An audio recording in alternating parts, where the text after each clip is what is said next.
5 o'clock. Here we go. Going live.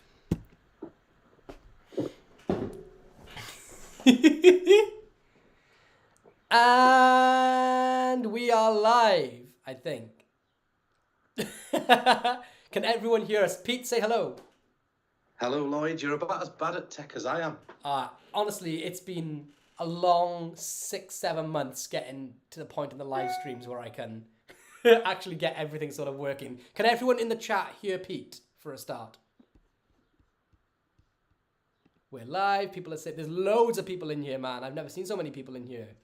Got Ghost Cards, Brazen, Mike the Magician, Alex Bow, Josh. I'm just waiting for everyone to say if they can hear you. Speak, say hello, 1, 2, 3 or something. Testicles 1, 2, 3. Testicles 1, 2, 3. We're hoping we're live. All right. Well, hello. Happy Sunday, Pete. How you doing, man? Not too bad. Not too bad. Right on the periphery of all right. All right. How are you? How are you? I'm all right. I'm, first of all, honored that you are taking the time out of your... I know how busy you are these days. Taking the time out of your schedule to do the live stream. People have been asking for you to come on the live stream literally since I started doing it. Your name comes up quite a lot. I talk about how much of an influence you are on me quite a lot. And it's so good to actually be doing this, man. This is... Oh, thank you for having me on. I always love jamming. Every time I call you, you're always busy as well. So it's like, we're like ships in the night. Yeah. Whenever you're doing something, I'm not. And whenever I'm doing something, you're not. And it's like trying to find the time it's always difficult. But thank you for having me on the show as well. And thank you for the people that tune in. Yeah, dude, there's so many people in here right now. We, let me just say, should I just read some of the names out? We got Josh, Joe, Seto, David Peace, Alistair, Hypno, Poker, Zappity Doom, or Zappity Boom. Oh, let's just have a catch up then, dude. So when the last time I seen you was at the Session convention? Yes, the Friday on the session, and I left Saturday morning. What? Saturday morning? Yeah, I didn't stay for the rest of the weekend. I've recently, it's almost like I'm going backwards in time. I've had some really serious health complications over the last few months. And I don't know if you remember back to maybe 2017, just before my dad died, I had all sorts of kidney problems. And I actually had like a really severe health attack on the set of the BBC. I was working with an artist on the set of the BBC. And actually on the last shoot, had to pass all my notes across to another consultant, and I spent maybe about a week and a half in hospital. And during that period of time, that's when my dad died. And I thought I'd escaped those health issues. And the health issues were driven by high blood pressure. And at the time, I don't know if you remember, I dropped like 7 stone. So for the Americans, that's like 13 times 7 or something. I don't even know. It's a lot of weight. It's a... Yeah, I remember you went like super skinny. Yeah, but that was due to health complications. And then the thing is when you're in that frame of mind as well, and you start then eating better because obviously your health's bad, the weight stays off. And then over the last, I don't know, maybe 2 years, slowly it's crept back up. And I'm now back being like I was consulting in London for somebody that's relatively well known. I'm consulting in London and ended up on the second day of that consultation, or the first day I was out with Bo Kramer. And we were both staying in this hotel in this, like the middle of nowhere. And I'd ended up with a really severe health attack then. I was having like real bad hallucinations. My kidneys like flared up really badly to the point that on that second day, like everybody was saying, go home. And I stuck it out. And then I thought I'd be all right after that. And then straight after that came the session convention, maybe 2-3 days later. So I'd gone back home, rested for a day, set off back down again, and then I was just ill again. And I thought Friday night, I'll have maybe a couple of beers. Normally I'll have a couple of whiskeys, but I just couldn't hack it. And then the Saturday, I said to Mark Lemon, I said, look, I'm really sorry, dude. I said, I've got to go. And I'm just not getting better. So I don't know what it is. I'm just... You're still not feeling right? Oh, no, yeah. Since the session convention, I'm getting, it's all, whenever the sun hits me, I think I've got like photosensitivity and then problems with eating. I just feel ill all the time, tired all the time. And so just waiting on some bloods, we're waiting on some blood results, and we'll see what happens from there, but I've got to really get my diet back in order and get back in shape and stuff. And hopefully we'll be back to 100%, I think you'll do it. I was in, well, you don't even know what's wrong with you at the minute, but I was in a couple of years ago. I was like under a massive amount of stress, and I was just in the really wrong place that I wanted to be, and I was massively overweight. And I don't know if you remember. I think I sent you photos. All my hair started falling out. I got alopecia. Mine did as well. Like literally, I'd go like this, and clumps of it had come out in my hands from. But I, like, well, we've both worked in similar working environments with the pressures of having to consult and then deliver certain things, and we worked for the same company. Now, I'm not saying that that's an attribute of the stress, but it's not detracting from it. Any type of work that you're adding to your daily life is adding to that sort of stress and that pressure, and that's one of the main factors. I mean, I don't know if you saw my Facebook post, but me and said company have had to part ways, and it's a multitude of reasons. It's not just one reason. It's not because I'm ill. I don't know if you want me to talk about that. I don't know if that's something if you've been asked it. I'm happy to. I mean, I'm comfortable for you to talk about anything you want on here as long as you are. And I mean, part of the reason I never asked you to come on before is because you were working at a certain company, and I've parted ways with them, and I just didn't really want to, make it awkward for you or anything. You could have always brought me on. Like I always said to you, for me, there were no malice between you and I ever.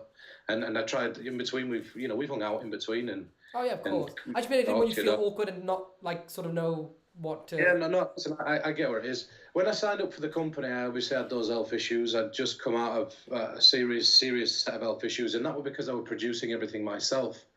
So you've worked with me, so you know exactly what I'm like. If I have an idea or a vision on something, you are like it doesn't matter if it's the CEO of a company. It doesn't matter if it's the boss of a company. If somebody starts to distract from that vision in any way, shape, or form, I dig my feet into the ground, and it sometimes means that creatively I get into out and out spats, but that's only because my vision's so linear when I'm trying to do something that I hate when that vision's been detracted or somebody's breaking into it in pieces. And when I joined that company, what had happened was I said, look, I don't want to film, I don't want to edit, I don't want to market, I don't want to package stuff, I don't want to. I get thousands of emails a week sending me stuff, and I'm saying loads of messages, loads of people just asking me to check their Instagram, and the old social media thing.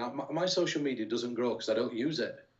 But if I spent all the time that I had responding to every single message that I got, which I wish I could do because some of the people there are incredible, it'd be a full-time job, and it got to that point, and that. So I said, look, I'll come and work for this company on the proviso that all that stuff is taken care of, and I don't have to do any of that, and it lets me just focus solely on being a performer and solely just creating and performing or sharing ideas that I'd had from the past. Anyway, I joined the company, and then I got asked to do the first box, which was how to read minds. And now, for anybody that's watching this, I think I've said to you at the time, I were absolutely panicking about doing that box because the How to Be a Magician box had Chris Ramsey, it had Pete McKinnon, it had Adam Wilbur, and then it had cameo appearance with Angle Z from Daniel Madison. And you've got those four powerhouses, absolute powerhouses. And then I come in and the audience that I'm exposing this box to are not really into this type of material, not really seen it, so it could go one or two ways. And it totally exceeded my expectations and everybody else's. Yeah, well, same here, just from the outside looking in, because I know when I was at the same company, I'd preliminary done work on some of the early pieces inside, the physical bits inside the box, and then left. And my big concern was like yours. Their target audience is almost like social media. People that it's probably why they hired me originally was visual gimmicky things. That make you that's eye candy. So when I seen that you were at the front, I knew that your name, everything you put your name on, it's instantly bestseller, and it normally breaks records for sales. But it was interesting to see how an audience that was primarily, I'd say social media type style magic, very visual, very gimmicky things would respond, and then the actual result was, astounding. Did you ever expect that? It blew my mind, and then it went on to do well after that. And the thing was that people really didn't understand. I'd read the comments, and people would say, "Oh, he's just taking a bag of money to do this. He's taking this." I didn't get any extra money for doing that set at all. I didn't get 1% royalty. I didn't get anything, nothing. Yeah. Right. I didn't get anything. So when I did it, literally, it were a passion project. I were doing it because I wanted to do it. To me, it didn't matter if it sold 1 or 1,000,000. It didn't make a difference to anything that, in terms financially for me, it made no difference whatsoever. And then after that, that's when the world sort of went to shit. Yeah. And as soon as the world had gone to shit, and now I'm not blaming the company for this at all, because, by no means could anybody control that. But what it meant is, because obviously we couldn't meet up, then all of a sudden, all the things that I didn't want to do, I ended up having to do. Like, I had to film, and I had to edit, and I had to plan stuff myself, and then I'd have to work out trailers and this and that. And all of a sudden, I was doing everything that I was doing before, like this, with this less responsibility of the marketing and the sending and dealing with customers, but still more intensity than what I initially wanted. And then, so I approached the company and said, look, this is taking extra time, and therefore I'm not able to consult. Because I'm not able to consult, like, there's got to be some sort of compensation, because I can't do these lectures, I can't do this.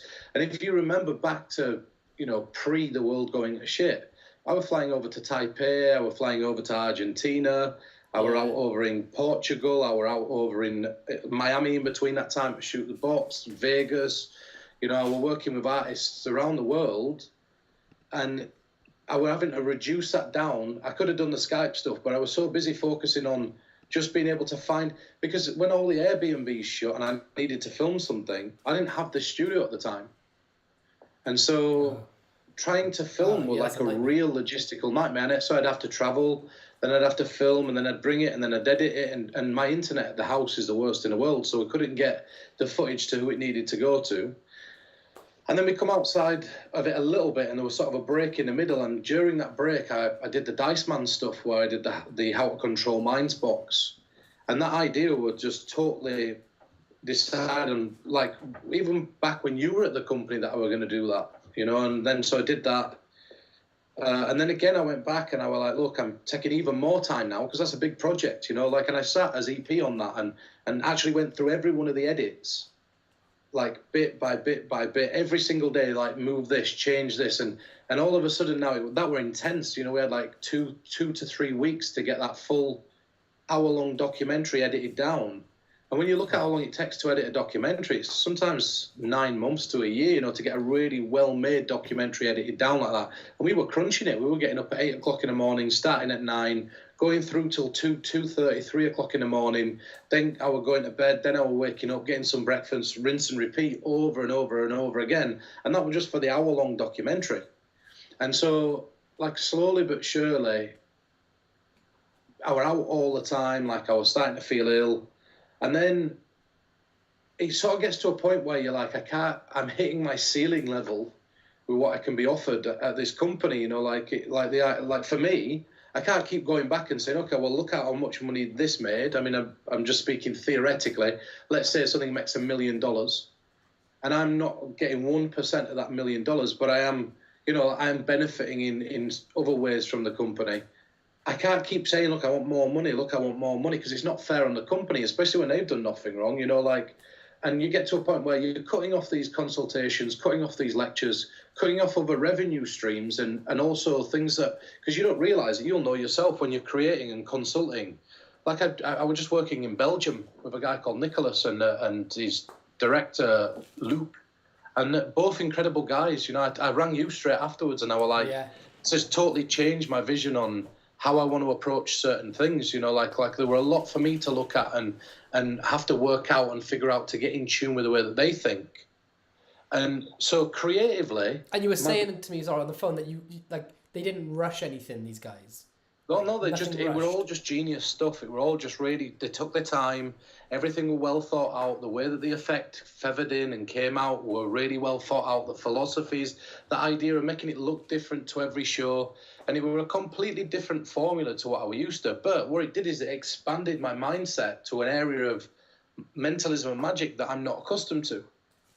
Now, when I'm just solely working on one thing, that means that my thought process is restricted into this box. And there's all, for me, you know what I'm like. I'm reading every single day. I'll read at least 1-2 books a day. Yeah. I'm always on my phone. If I'm not talking, like now, sometimes you'll see me sat there quietly for like 2 hours just reading and researching and writing notes and making notes. And I say this every single time, and I'll just, again, just to show you my notes on here, like, you can see, like, I've got thousands upon thousands upon thousands of notes that I've written, and they're not like I thought I had a lot, but bloody hell, that's way more than me.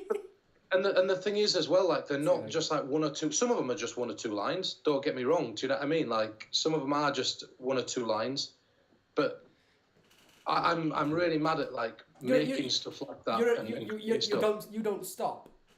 That's it. I can't stop. I mean, obviously I have Asperger's, so it makes it worse. So a lot of people ask, why do you talk so much on these things? And it's because I can't help myself. I know I'm doing it, but I can't really help myself. So.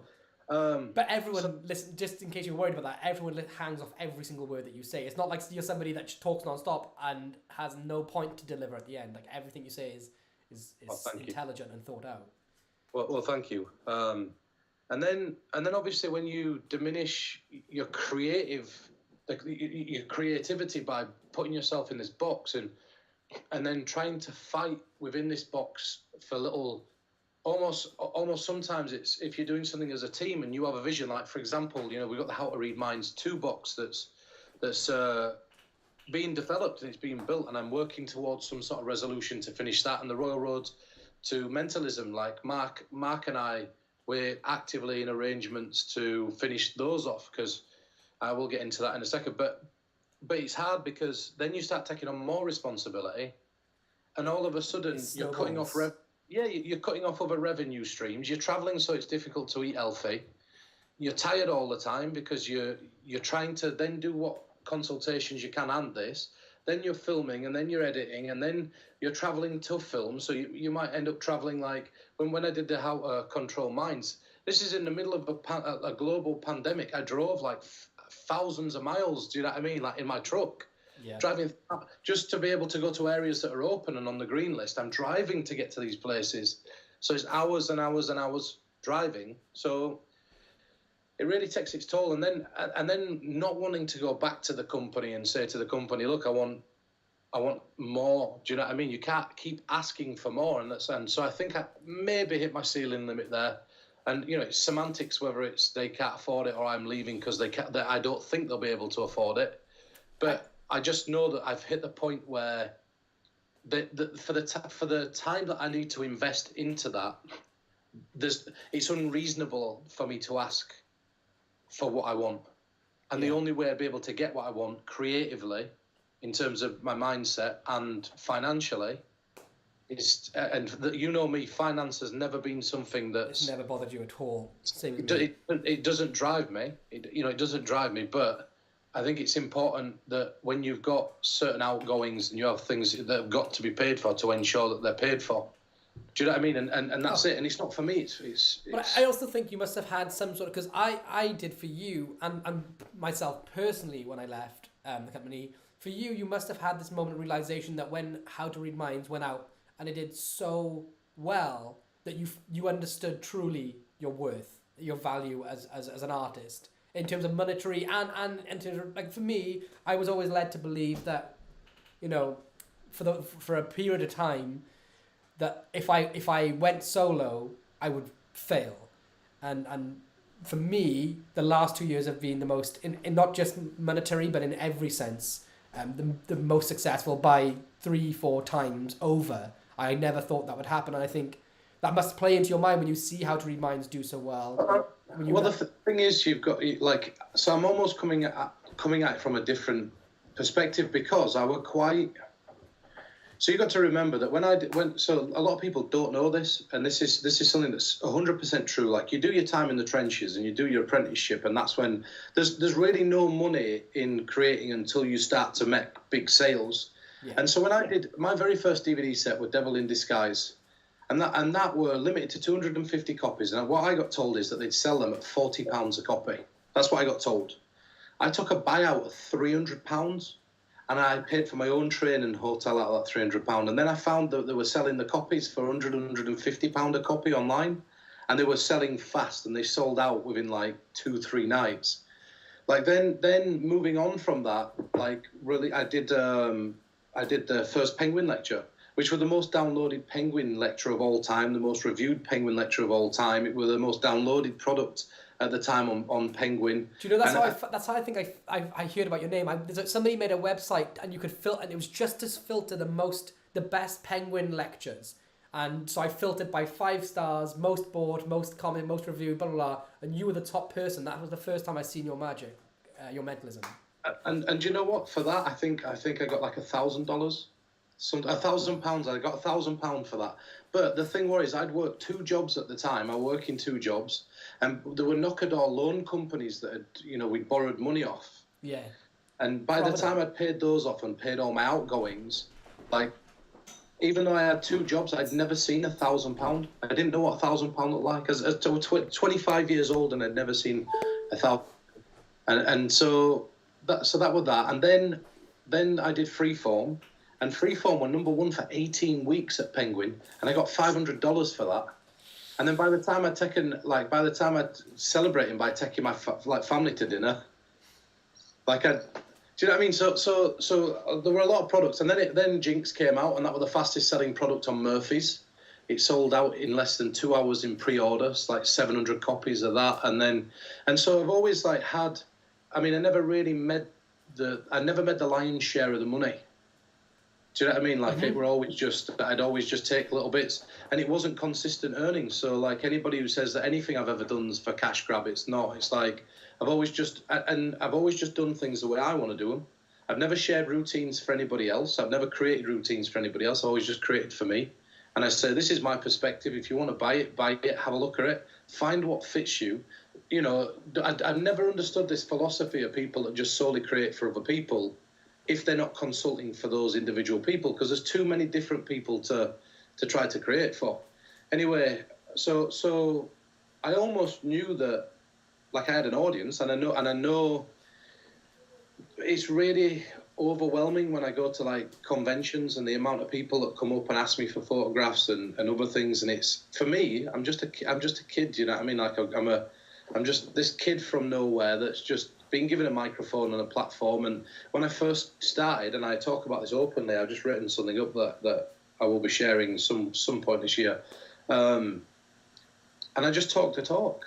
I just fucking bullshitted. That were it. I just said what I needed to say. That's the big thing for me with you, Pete, is that because when I first met you at the session convention in wherever it was, like down in Gloucestershire, wasn't it? Gloucestershire way.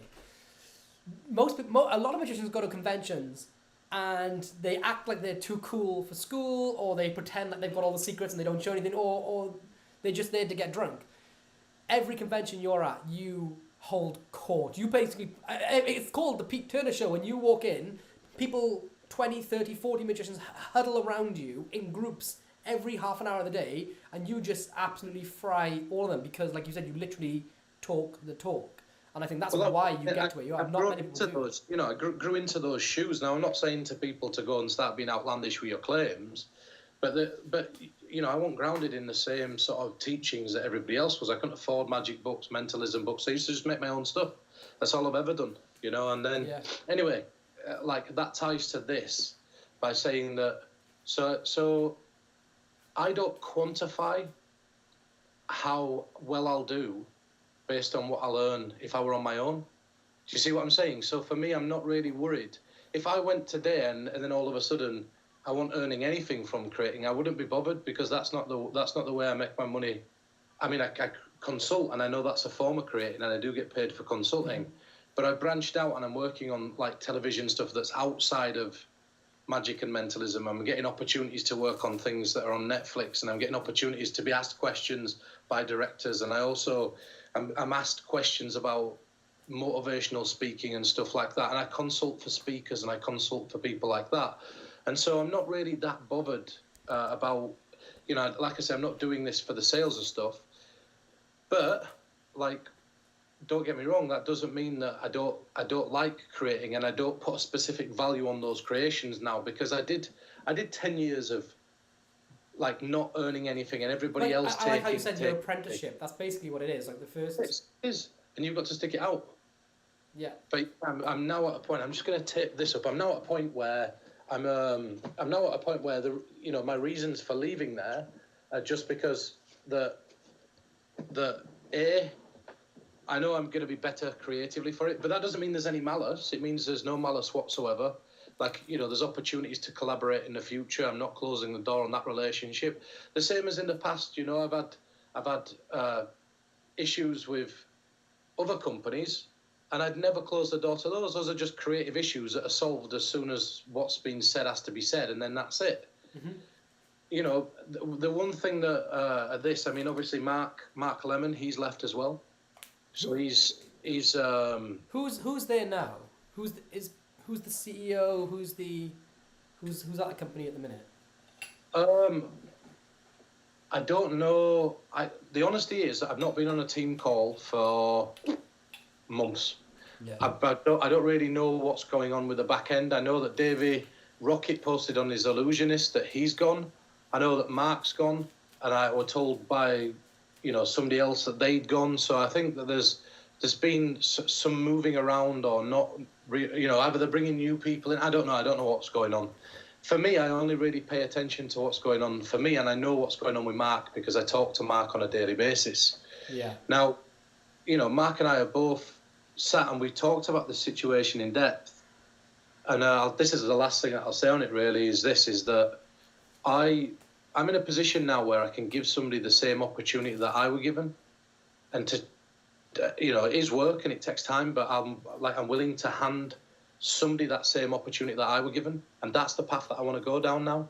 I've opened the doors with all the big companies. I'm on first name terms with them. I have them all in my phone. I'm just going to scout for underground artists and help them get their foot up on the ladder, and I'll hopefully change their lives. And I think that's going to be more fulfilling for me than anything else. Do you know what I mean? I'm not really interested in the politics behind what's happening at a company. Do I think that the company have handled things the way that I'd have handled them? No. Do you know what I mean? For a company, for multiple members of staff to be vacating simultaneously, there's obviously something going on that I don't know about, and I don't want to know about because I'm not at the back end of all that type of stuff. Yeah. But I just think that for my health and for my creative inspiration, and for my pocket as well, like I say, I've got a family.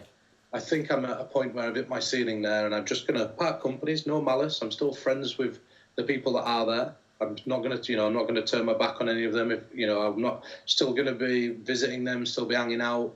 I'll still probably collaborate from time to time if they pay me right. Yeah. Something interesting I've seen. Somebody commented on a Facebook group was that after your departure and a bunch of other people have left as well, and things that company had done over the past 2 years, like certain campaigns that went heads up and things, that someone compared the website traffic and of that company versus like Penguin vanishing and things, and it looked just all about collaborating, your future collaboration with them. Who knows if they'll even do something completely different, change the company, shut it down, and open up a new thing, or go a different direction. It feels like they're almost underwater from. I'm not sure. I don't know what the future holds. I mean, the thing is that they're not stupid people. Do you know what I mean? So they've been in the game long enough to know how to. I mean, maybe it's going to be the best decision that they ever made. Maybe that whatever they pay me is hemorrhaging the company. Maybe whatever they pay somebody else is hemorrhaging, and maybe that's the patch that they need to be able. I don't know. I really don't know. The point is that for me, I wish everybody that's at the company the best success in the world. Like I say, I'm still friends with all of them. I hope that they have the most successful decade that they've ever had. The door's always open for me to go back. I know it's certainly open for Mark to go back and collaborate. I don't really want to wish ill being on anybody. It's not in my nature, and two, I really don't like. I've never been. You've been there before when people start talking finances, and I'll just shut a call off. I'm not interested in the back end. I'm not interested in stock. I'm not interested in finances at a company. Really not interested in politics. I signed up for one reason, and that was to create and perform. You're a magic mentalist lover. You're an ideas man. You are very similar to me in many ways. That you just want to eat, sleep, breathe, crap, magic and mentalism as much as you can. And I think let's stop talking about the past. Let's go on to like the future and all the exciting stuff that's happening. Like one big thing for me, like you talk about finances, is that I work at Murphy's and I make physical products and apps for Murphy's now. I design stuff for Murphy's.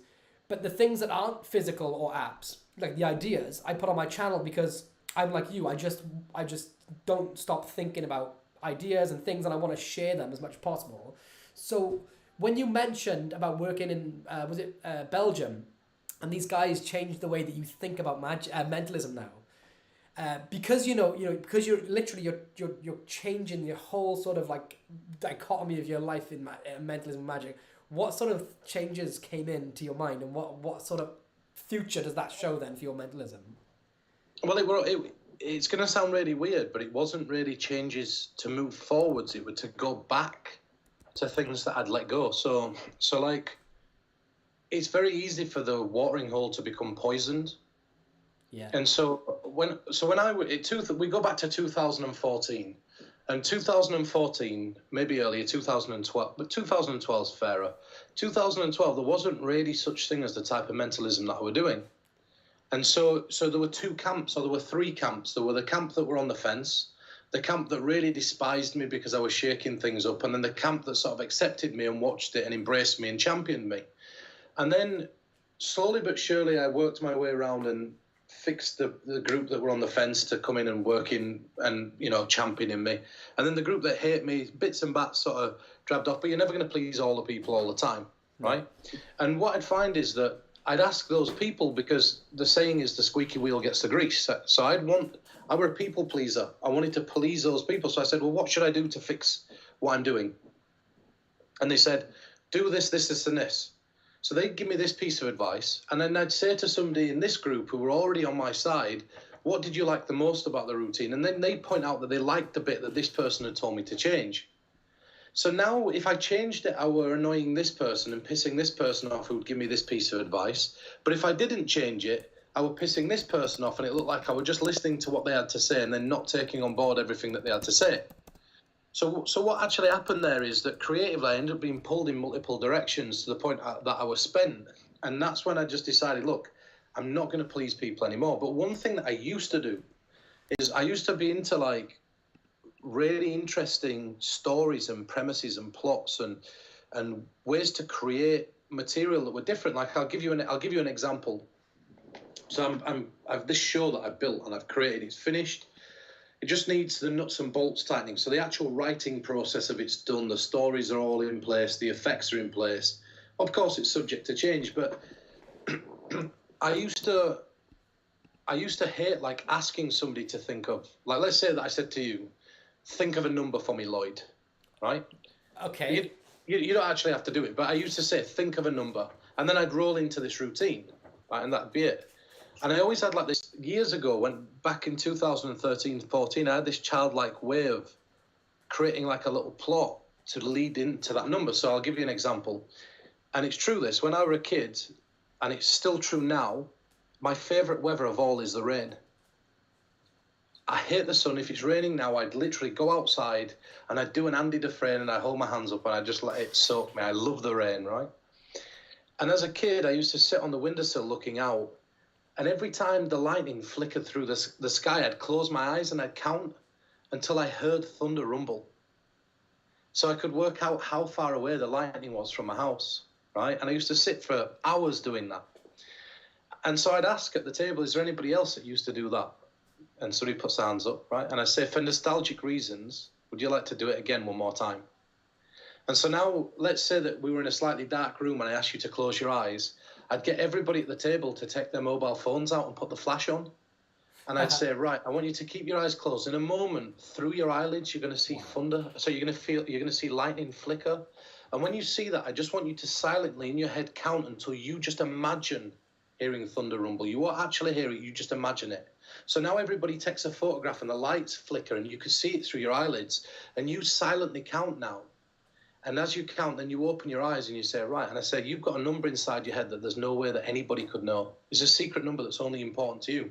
And I think that's much better than asking somebody, can you think of a number? Wow. And I used to write like presentations like that. And I'll share one more that I really love. I read this this meme or meme, I don't know what you quite call them. I read this meme about, is it a meme? I read this meme about how human beings lost their freedom the moment the telephone lost its wire. And I thought that were really interesting, that the moment that wires stopped having a cable and they become free, the human were the thing that were tethered down. And that was the inspiration for starting off this Q&A act. So what had happened is that the entire room would be there, my phone would buzz and it'd move across the table, and I'd stop it and it'd buzz again, and I'd throw it off to the side of the stage. And I talk about how when I'm being my most productive, that's when people want to talk to me. Whenever I'm carrying something, that's when my phone rings. And I said, does that happen to other people in the audience? So people put their hands up. And I ask if there's anybody that's been thinking about getting rid of their mobile phone because it's affecting their creativity. So somebody puts their hands up, they come down, and I ask them to write down a notification on this pad, a little in-joke between them and that person, the name of that contact. And I say, I'm going to turn around and I want you to show it to everybody in the audience. So they now show this notification and this name to everyone in the audience, right? They tear it out, fold it up and put it in their pocket. And I explain to everybody that it's imperative that they remember this piece of information and don't forget it. And just as this person makes their way back and sits down, the moment they sit down, the house lights come down. So the room's blanketed in darkness. And I say to everybody, I want you to take your phones out of your pocket, and I want you to look and see if you've got a notification. I don't want you to answer those notifications, but if you have, I want you to take your phone and place it underneath your chin. So now the performance is being survived by the sea of phone light, and you just see these floating heads around the room. And now I might do a question and answers with the notifications on the phone, and every time I get one right, they turn the phone out and put it face down in their lap. So their head disappears out of the audience one at a time in bits, right? And now when I come to the end of it, I say, now obviously I don't have time to get round everybody, but all of you have a piece of information inside your mind, that notification earlier on and the name of the person that sent it. If I manage to guess that, I want you to take your phones and put them face down in your lap. And now I nail it and the entire room's blanketed in darkness. And it goes pin silent for a few seconds and I say, you've got 15 minutes to answer those notifications. I'll see you in the second half of the show. And it segues into the... and so... Yeah, so what's happened is I've really reflected upon stuff I forgot about, and I let go this whole almost, but it was too long before. It was far too long before. And spending time in Belgium, where it reminded me is, look, actually people enjoyed seeing that. I used to give, at the end of my performances, I used to fold a piece of card up, and you'll remember this. And I used to somebody who had a problem or somebody who had a stress who didn't know what road to take, I'd give them the piece of card and I say, I want you to take this. I don't want you to open it tonight. I don't want you to open it tomorrow morning. I want you to wait a few days until it feels right. And then I want you to look at a clock. And whatever time that clock says, when you open the piece of paper, you'll know you've opened it at the right time because the time will be inside the piece of paper. And they'd take it away, and their friends would say, was it in there? And they'd say, yes, right? And then it'd have a little private message to them. But stuff like that, I haven't done for a while. And I started looking at that stuff and going to Belgium sort of re-inspired that. And this is not re-inspired. This is old now. It's got no cover on it at the moment. What is it? But I don't know if you want to know. But am I talking too much? Is there some? No. I'm hanging off every single word. I'm trying to read the chat. People, by the way, just to tell you some things. People saying they're a massive fan. They're calling you Bishop Peter. That's powerful. Goat. Pete's now goat status. Pizza Lion, be true to yourself. There's just tons of people just commenting love you. Massive wide open emojis when you said that. That's an amazing way to go to the intermission. Just so much love coming in, man. Yeah, so it needs, like I say, at the minute, I'm not on 100% form, so it'd be tight when you see it. When you see me perform, it'll be tight, and I'll be back to that. But this is, I don't know if you can see this. This is Attic Salt. So I don't know if it's... What is this? Turn it up the other way. So this is a pre-publication. Pre-publication. So what happens is, so 2018, I took all the things that I wanted to. I haven't released a book since 2014, a hardcover limited edition book, and the last one that I wrote was When in Rome, after the Bigger Fish series, and then I sat down and every year I'd have an idea, and then I'd add a little bit of an idea and add a little bit of an idea until I had enough for a book.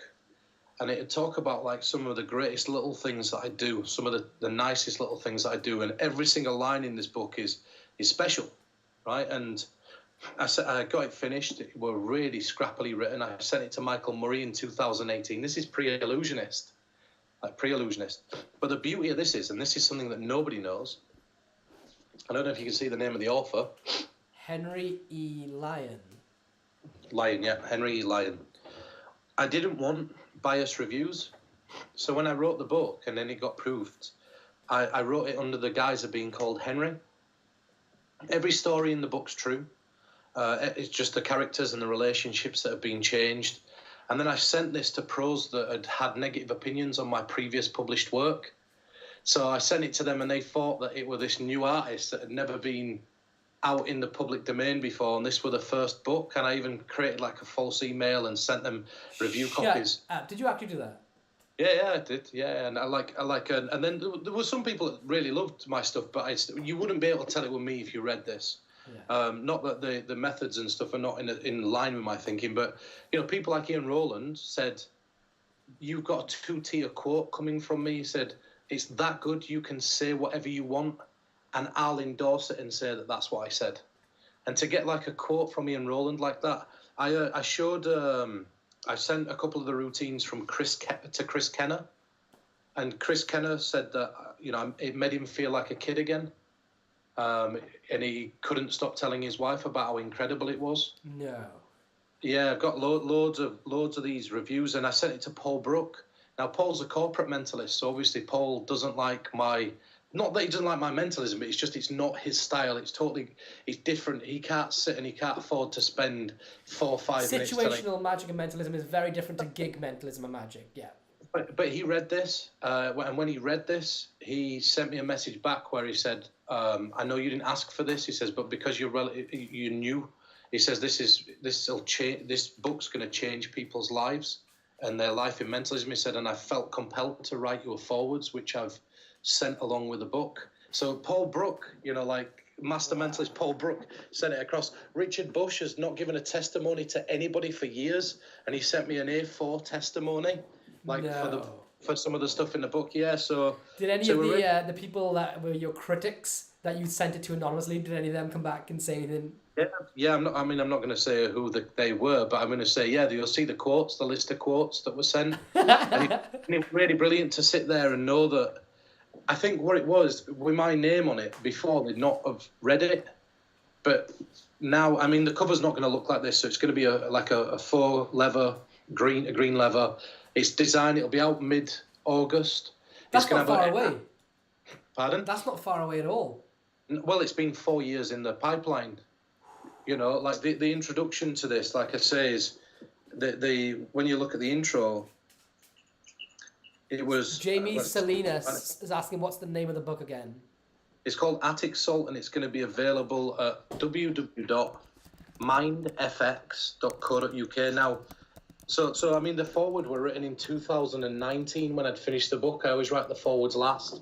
And what's really beautiful about the book is that we actually bought the licensing rights to the Brothers Grimm imagery. So we had 600... 600...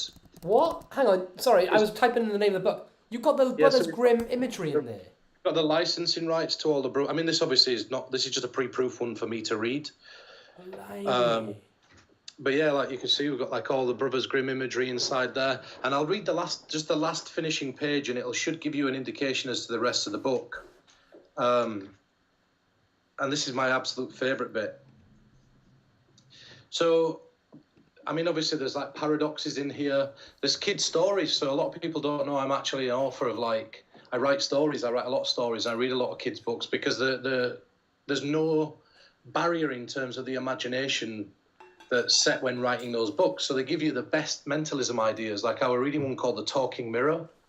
That's a very old book that's in my bathroom at the minute. It's incredible. It's one of the best books I've ever read. And so in here, you'll find stories that are written. So instead of saying, here's a possible presentation, take 5 envelopes and do this. It's a full kid story. And you read it and there's the presentation of the effect built into the story. So they're only short stories and stuff, but there's loads in here. So I'll read this last little bit. And this is inspired by every one of the mentalists that didn't like me. which I thought were great. It's just a subtle little fuck you to those people.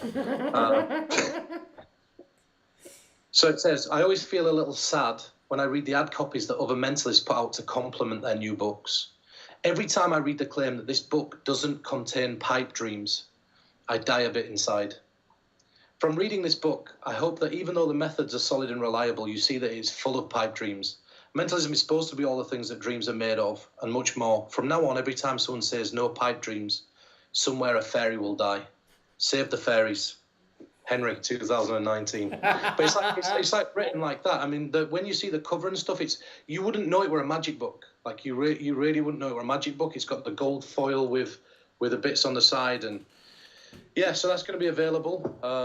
I did just get a message. Somebody just asked me. I'm just going to roll this up. I've not really done a live for so long that I'm trying to keep this. Just as you're doing that, I love that you've said don't be afraid, don't to pipe dream. It's kind of like, it's funny that you say this because you're saying your mentalism has changed sort of direction since, especially being influenced by that trip to Belgium. And a big thing with my channel is that a lot of the stuff that I put on there is things that they wouldn't be well received as a release, but the idea is just something I'm having fun with, and I know it can go further. And being able to share things in a way like that, like you're saying, pipe dreams or just concepts that are not fully fleshed, it helps. I think it's cathartic and it's therapeutic in a way, and it also overall inspiring and makes me feel more creative. I'm guessing that's kind of what's happening with you as well. It's better. It's like, it's much better. The problem is that we look at the boxes that we put in, right? So you look at magic, right? You look at magic. It's right. I'm going to put this card in the deck. It's going to jump to the top. Or I'm going to transpose this from here to there. Or I'm going to vanish this. Or I'm going to change this into this. There's not very many plots. There's not very much variety in stylistically in the plots. And same in mentalism. You're going to think of this and I'm going to guess it. You're going to draw this and I'm going to draw the same thing. You're going to think of a memory. And it starts to become draining. And it starts to become like we're almost desensitizing ourselves to the point that we're not human. Mm-hmm. And it might seem like a good idea to separate yourself from being human as a magician and a mentalist. But the more detached you are from people, the more fake and artificial the things that you're doing seem. And we're drawn to like symbols and symbology, and we're drawn to stories, and we're drawn to real life things. Like, party games are a brilliant way to create plots for mentalism.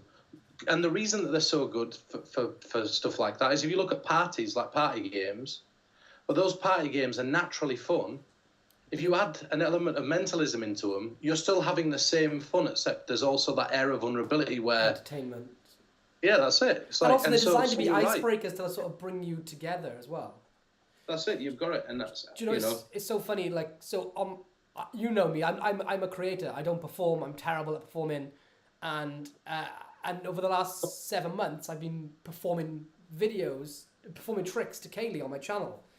Yeah, you're a good performer. This is the thing. Anybody who says they can't, and you especially, I think that you're too harsh on yourself. I've seen you bang out some exceptional performances. It's really kind of you, but I'm not, and I wouldn't consider myself to be, and I don't really want to be a good performer. And when I comparatively look at people like you, I think there's levels to this. But there's your problem. Yeah, comparison is the thief of joy. Right. It's the same as anybody else watching this channel. I had this discussion with somebody yesterday. This exact discussion with my friend Ryan yesterday. And just if you're into mentalism and you want to read a good mentalism blog, you can go to mentalistblogger.com. That's his blog. His name's Ryan Mentis. He's on Instagram. You talked to him yesterday when you were up here. Ryan. He said the same thing. He wouldn't perform, and he was saying, I feel really intimidated when I'm performing and comparing myself to you. Look, you can't do that. And the reason that you can't do it is because then what you're doing is you're trying to perform to my strengths and my weaknesses and not your own. Yeah. And like one thing I really liked, one campaign that I really liked to Madison's that people didn't really get is he did the campaign where he pretended that it were Conor McGregor and it were him versus Erdenes, and yeah. It went wild because everybody literally thought that Dan was saying that he were better than Erdenes, but they missed the key point that Dan were actually making. And I think Dan's very good at this. Is Dan is the best Daniel Madison on the planet. Yeah. And like you're Lloyd Barnes, do you know what I mean? Like I could spend all my life looking at you and finding all the areas in life that you're more like creatively better or this or that. And what ends up happening is then the floor limit of what I can achieve is still going to be underneath you, because I'll only ever be an artificial version of what you are. And it's the same for the viewers, you know, like, so I stopped doing that. I literally fucking stopped doing it. I sat there and went, do you know what? I'm never going to be Darren Brown, but I don't want to lecture my audience, and I don't want to stand at the front of a crowd and seem like I'm separate from the audience. Yeah. Like, so then what am I? Well, I know that I'm an everyman. I'm like Rocky Balboa, you know what I mean? I'm just some kid from the street that were given a shot against Apollo Creed, and that's it. And that's, it's the same. Do you know what I mean? There's a vulnerability. I come from nowhere. I travel. I have fun. There's going to be dips and peaks and troughs in what I say and what I do. And there's nobody on this planet that's going to ever be better than me at being me. The same as that nobody will ever be better than you at being you. And anybody that's watching this, you're the best that you can be, and you're already better than me, and you're already better than Lloyd, because your strengths are going to be much stronger than our strengths, and your weaknesses are going to be weaker than our weaknesses. So paint them red, play on them, use them as your vulnerability. And so you yourself, you can only watch you through your eyes. And I know when I would try to lose weight, I'd look at myself in the mirror and I wouldn't see any difference in my weight loss. And I'd still, even at my thinnest, think that I were overweight. And I don't mean that in the sense that I had some sort of mental disorder. It wasn't, because I wasn't starving myself. I didn't, you know, have any sort of eating disorders. But nobody, everybody saw me differently to how I saw myself. I'll just lose an extra half a stone, you know, I'll just lose this, I'll just do this. And it's the same in mentalism. When I watch you, I sit there and think, what a beast. Like he's like destroying it, he's killing it. I'm just watching the best ACAN that I've ever created, you know, I watch all your stuff and I sit and I think, like, this, if people just realised how good they were, and you are a performer, like the moment you open your mouth and you have the bollocks to bring out a pack of cards and even perform on Kaylee, makes you a performer. It doesn't matter if you fumble your lines. It doesn't matter. It doesn't matter if you trip over your differences.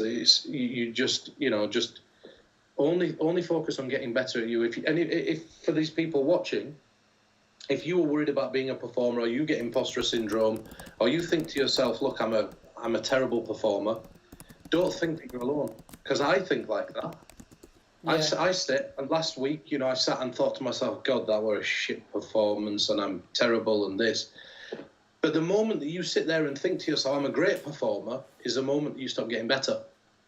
Yeah. Because you've hit your ceiling of where you're going to be. So don't ever think that you're a bad performer, but don't ever think you're a good performer. You've got to sit somewhere in between and go, you know what? There's people out there that don't dare bring out a deck of cards and don't even dare perform to their partner, that can't speak eloquently enough to be able to put together a 2-minute video, and I can do that. So I don't think you're a bad performer at all. I think you're one of the greatest performers. Anyway, sorry, I cut you off. No, it's amazing. It's like really kind. And I thank you, man. But one thing I was going to say is that, like, the thing that I've learned recently, and this was touching on what you were just saying before that, was that, like, by the more I'm realizing that not trying to perform tricks, just like pick a card, reveal a card, or like keeping things like compartmental, like modular, the better the impact. So even if I don't improve as a performer, say I just stay at this level forever, but every performance that I do, like the one I did, you're about the ACAN, Kaylee and me been watching like that freestyle rapper Harry Mack, and he gets strangers to improvise with him. So I thought, well, she's into that sort of thing, so why don't I incorporate that into a boring old ACAN? And suddenly, even if I did even if I like barely said a word and I wrote down the script and said, read that, immediately, because I was putting the spectator first, the trick was better received, better experienced. Do you know what I mean? And I think that's kind of what you were touching on, is by... Yeah, it's real world, you know. Just look at things from outside of magic and mentalism and bring them into it. Yes, that's where we were. You're about children's stories, bringing things in and finding relativity. You know, there's somebody asked me a question via text. So, hey Adam, somebody just dropped me a text. Said, how do you get into mentalism? And getting into mentalism is really easy. It's just to remember that you're already doing it. You just don't know you're doing it. just repurpose what you've already got and then use that. So, for example, if you know the ambitious card routine, it's not difficult to ask a spectator to, if you're holding a double, to write something down and then put it in the middle of the deck. And you say, now you hold on to the deck. I'm going to try to guess what it is, and you take the top card off. And now you're looking at what it is that they've wrote down. You're just using the ambitious card the same way, but you're changing the dressing of what goes on the outside of it. Instead of going, oh, look, it's jumped back to the top. They think it's in the middle, so that gives you all the time in the world to pick the top piece of card off and look at it. And now we'll go, in fact, you know what? I might need to try this a little bit differently. Turn over the stack of cards and just focus on your thought for me. Now pick a blank one off, write down what they're thinking, boom, nail it. Just take all the card stuff that you already know and just apply it to mentalism. If you know false shuffle, get them to write something down, false shuffle, retain top stock. Double lift, show them that it's not there. Do you know, like double turn up. You don't need to go out and buy fancy boxes or props. And I'm not saying that over time that you won't get the itch, but to buy that stuff and then go and get that stuff. But just take what you've already got, repurpose it, start dressing it differently. And the biggest one is being able to make it look like you're actually doing it. That's the key. That's the question I was just going to ask you, right? Especially about mentalism, is that when you perform, myself included, even now, not joking, when I see you perform sometimes, and I was telling people on the stream, if people commenting, everyone's commenting, will testify to this. I said this, I think it was last Sunday. There's still times when I see you do mentalism where I think, did he just actually do that? Did he just, because your conviction is so believable. And I've said this, I did, and people will confirm this in the chat window. I did say I think you're the best living mentalist of our time.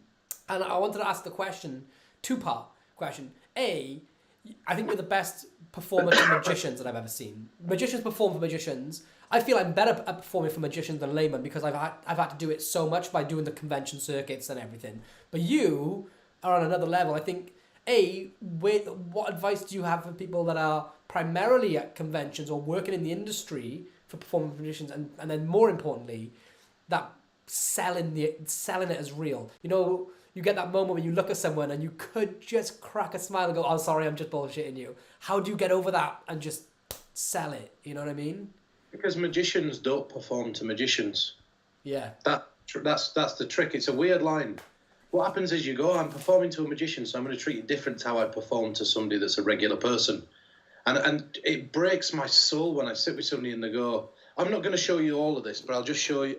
And I'm like, no, fucking show me all of it. Do you know, like, sit, present it to me, pretend that I'm a real person. I mean, I am a real person, but what I mean is that, like, that we feel guilty that we're performing to other magicians and mentalists because we think they're going to see the secret. That what ends up happening is that we half perform. But it does two things. One, it makes people think, oh, wait a minute. If they walk in after the point you've said, I'm not really going to... I'll start with 5 people and then there'll be 40, 50 people. Yeah. So the problem is if I say, well, I'm not really going to show you this, I'm just going to just gloss over it, then what happens is the 35 people that come after the 5 people get half an experience without knowing the pretext of the fact that it's going to be half an experience. So 5 people there sit and go, wow, that's incredible. 35 people think, well, that was shit. So always commit to your character. Magicians don't perform to magicians. So what you've got to do is you've got to just look at them and go, these are regular people. If I'm going to go for the full presentation, the full method, commit to it or don't at all. So don't perform at all or give it your all. That's it. So that's the first thing. And secondly, if you want to make it feel real, then it's got to be real. And what I mean by that is that, look, I know what my end goal is. So I know that my end goal is, let's say that you've picked a playing card. I know what that playing card is. Or you've thought of a name and I know what that name is. Well, that means that if I'm walking a tightrope and shit starts to go south, I know that that's my insurance policy. So 70% of the things that I'm doing is just a guess. And I'm really trying to actually read you and trying to go for what I can see. And that might mean that I know over here, that let's say that you picked, I don't know, let's say that you picked a word and that it's the word house or a drawing of a house. And I know that because I've used a traditional method. But let's say that I looked at you, Lloyd, and I said, right, and Lloyd, I want you to think of a playing card for me off the top of your head. Okay. Now, people are going to assume that there's some sort of setup here, but I'm just showing you what I mean. So obviously there's no way I could know the card, but there's one thing that I do know, that it's a black card or a red one, and I don't know which, right? There's no way I could know. So, but I do know it's a heart, right? I know that now, right? And you haven't seemingly told me anything. And so in your head, you're going, well, wait a minute, what did he get from me there that told me we're a heart, right? And so, a number card, right, Lloyd? Pardon? It's a number card. Yeah. Yeah, so I'll tell you, if it's a high number, change to a low number. If it's a low number, change to a high number. Okay. So there's no way I should know what the card is. No. The 8 or the 9 of hearts, which was it? It was the 8 of hearts. 8 of hearts, right? So that little frame what was there that? seems what it was doesn't that? matter if it, What yeah, was... but that bit there is a chance. There's a chance there that's going to go wrong or right. So the point is that when I'm working that, what was that? let's say that it fails like miserably, and I go to you, this is this, and you go, no, it's not, and I go, okay, well, wait a second. Well, now I can always run ahead from this piece of information to collect your piece of information anyway. But it seems like I'm actually making guesses before I'm taking a chance. So the breakdown of that's really easy. It's, look, I ask you to think of a card, and I go, no, there's no way I could know it. But obviously there'll be bits that I do know. I obviously know that it's black, and I pause, and if you'd have gone yes, then you'd have told me it were black, but you didn't. So I went, it's black or it's red, right? And then you go, right, and you don't think I know anything. But the beauty there is that most people at this point, statistically, if it's going to be a red card, the majority it's going to be a heart. So by me pointing out, but I do know this is a heart, and you're sort of stood there thinking, well, what did I give him, or what did I think? And the moment that I see you sort of look and think to yourself, well, wait a minute, how did he know it were a heart? That's the moment that I knew, and again, I'm just folding myself, I'm sorry. I knew it were that. If people go back and watch the stream, what I did say to you is, I said, if this is a low number, if this is a high number, change it to a low number, and I pause, and you're sort of doing this. And then I go, if it's a low number, change to high, and then you look up. That's exactly what I did. Right? You actually confirm you've done that. So now that's eliminated ace, 2, 3, 4, 5, 6, and I mentioned 7. So now you're right up at 8, 9, or 10. 10's too far, so I'd have bet 8 or 9. So I boxed you into 2 playing cards in one statement. Whether that works or not, it doesn't matter, because let's say that I were totally wrong and I were totally off say you got it completely wrong. What happened? Right, yeah. So let's say that I know that they've got the word house, right? So I turn and I go, is this the 8 or the 9 of hearts? Which is it? Oh, I'm getting it wrong, right? Yeah. Yeah, it's neither. Neither, okay. I'll tell you what, completely change the card you're thinking of one more time. Okay. And in your head, just look at me. Don't give anything away. Don't confirm anything. Now, I'm going to ask you what colour it is. The first time I want you to say red. The second time I want you to say black. So, first time you say red, second time black. What's the colour of the card? Red. Lloyd, what's the colour of the card? Black. Okay, there was slight hesitation there. I think you've just told me what this is. So now I look at you and I write down the word house. I fold it and I put it in the centre of the table. I've committed, Lloyd. For the first time, what's the card you're thinking of? The 2 of clubs. Have a look. And as you go to reach it, I go, in fact, wait there a second. Stop. You're thinking of a word. Let's try do both. And now I turn to this person, pick it up, write down the 2 of clubs, put it in the centre of the table, and now I've nailed both thoughts. But I took an actual chance at you, and the reason I took an actual chance, let's say, for example, it does hit. Well, now what happens is you've not wrote anything down, you've not touched a card, it suggests that this bit, there were no peak, and that I never touched the information, and so it method cancels this part, right?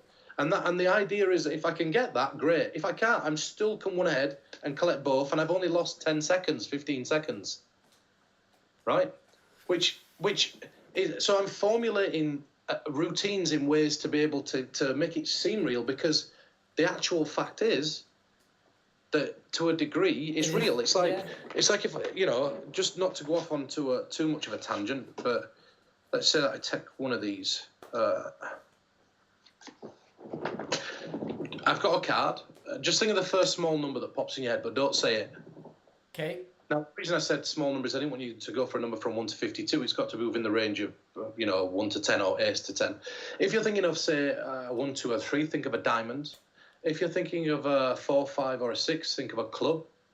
If it is a 7, 8, or a 7 or an 8, go for a spade. And if it's a 9 or 10, go for a heart.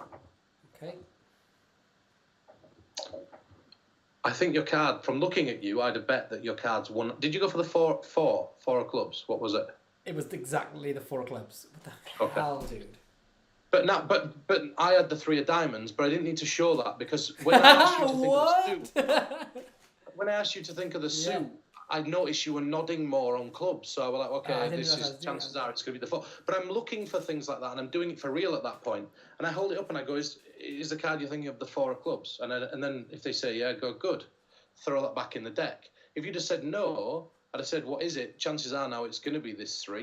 And now I turn it round and I get my hit, and that goes. So I'm giving myself the opportunity, based on formula, to actually get that. Right? And it's a long-winded way of just saying that if you know what the end outcome is, then take a chance. And when I say take a chance, I think people have wrongly quoted me in the past as just go into a routine blind with nothing and just guess. That's not what I'm saying. What I'm saying is when you have that desired outcome, that end, you know that, let's say that the end's perfect there, this is perfect here. You have 2 solid pieces of information. They're safety nets. That's it. Now I have the chance here to just make things up and try take guesses. And there's literally been times where I've just dropped a pack of cards down on the table with like the best workers in the world and said, name any card, name any number, stand up, deal down, there it is. And do you remember a friend of mine called Kendrick Oldenburg? He was a massive fan of you. And he was like, I was like, I'll get you on a call with Pete Turner one day. We Skyped him. And you said to him, take that deck, shuffle it up as much as you want, under the table, off the camera, and the 6 of clubs will be at 23. Yeah, I remember it, yeah. And I witnessed magic that day. He seen a miracle. It was one of the best things I've ever seen in my life. And I don't know the method still. It could have been a chance, but it was just too good because you didn't give yourself any, it was amazing. Ask Jeremy. When Jeremy Griffiths first met me, he set me a load of challenges, and that's what I do. I love seeing what the challenges are that are set, and then seeing if that I can get out of that situation. And I've taken a lot of flack for it over the years. Like one situation was on the Penguin lecture, the first Penguin lecture. Somebody actually called in and said, well, I'm thinking of a pin code. And I'd said to the host, do not curveball me. And the host said, well, somebody said that if you're that good, what's the pin code they're thinking of? And the beauty of it was that afterwards, everybody were there saying, oh, well, it's a stooge. And then other people said it was just a lucky guess. And the pin code were only like 1324. I still remember it to this day. And I only have 2 things to say about that. Firstly, let's say it was a stooge. Well, I'm the only person then that's done a Penguin lecture that actually thought about manipulating the message boxes and hoping that the message had come through and I'd be challenged to be able to answer the challenge. Or secondly, it wasn't, and it was a guess.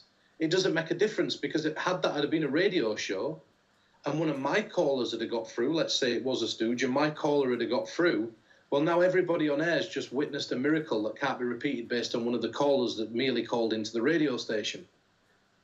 It's a face without a voice. Yeah. And that's, or a voice without a face. And I'm not saying that it's either method. It doesn't matter what the method is. That people miss the point completely. It's the feeling that you're giving the audience.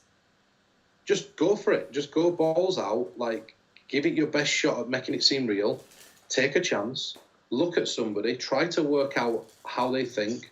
And try to do it for real, like literally. And what you'll find is this, and this is one thing that I do when I'm consulting, and this is one thing that I did in Belgium, and they'll attest to this, and other artists will attest to this. I always put aside half an hour every single day to just go up to people with a piece of paper, ask them to think of something that's written on that piece of paper or write something down and guess it without ever touching it. And the reason is this. Is because when you walk up to somebody and you've never done this type of thing before, and you literally just get holding something and saying, take a guess, if you look at how they behave, so let's say you look at how that person behaves for real, well, now you have a baseline that you can replicate if you wanted to use pre-show to make it look like that. That's the only way that you can replicate what something looks like is by actually spending a dedicated half an hour with this culture to see how they react and how they act. Do they walk past you and say, sorry, I'm not interested, and then you manage to coax them and grab them back? Are they really open and willing? What type of people are open? What are the responses that they're giving me? Are they saying to me, look, I'm really sorry, but I've got to rush, or is it a case of, if you could tell me what she's thinking of, I'd be amazed. Well, now, if I get that and then I review that footage over 30 minutes, that's giving me a formula of what real looks like. Do you know what I mean? I don't spend my time watching Mentalists. Sorry, say that again. Yeah, I don't spend my time watching Mentalists. Watch psychics. Watch mediums. I was going to say, when you were talking about earlier how you write down notes, I remember one time that I called you and you were just watching, this was years ago, you were in bed, you were just watching psychics because you said they have better connections and they are more real and believable than mentalists. That's it. Unbelievable. But they say less and they're believed more. Yeah. Yeah. And if you want to be let's do some quick fire questions, Lloyd. Just and I'll answer very brief. Well, straight up. There's a bunch of questions, guys. Start sending him some questions now. There's straight away. Chris James is asking, can you demonstrate or talk about a psychological card force? I'll demonstrate one. Dem or whatever. You haven't got it. Yeah. Okay, go for it. So the audience at home can try this as well, and you can post in the comments how this has gone. Lloyd, you can try this. I'm holding up one playing card. Now, the holy grail of mentalism was supposed to be the idea that the performer had put one card down on the table, there'd be no switches.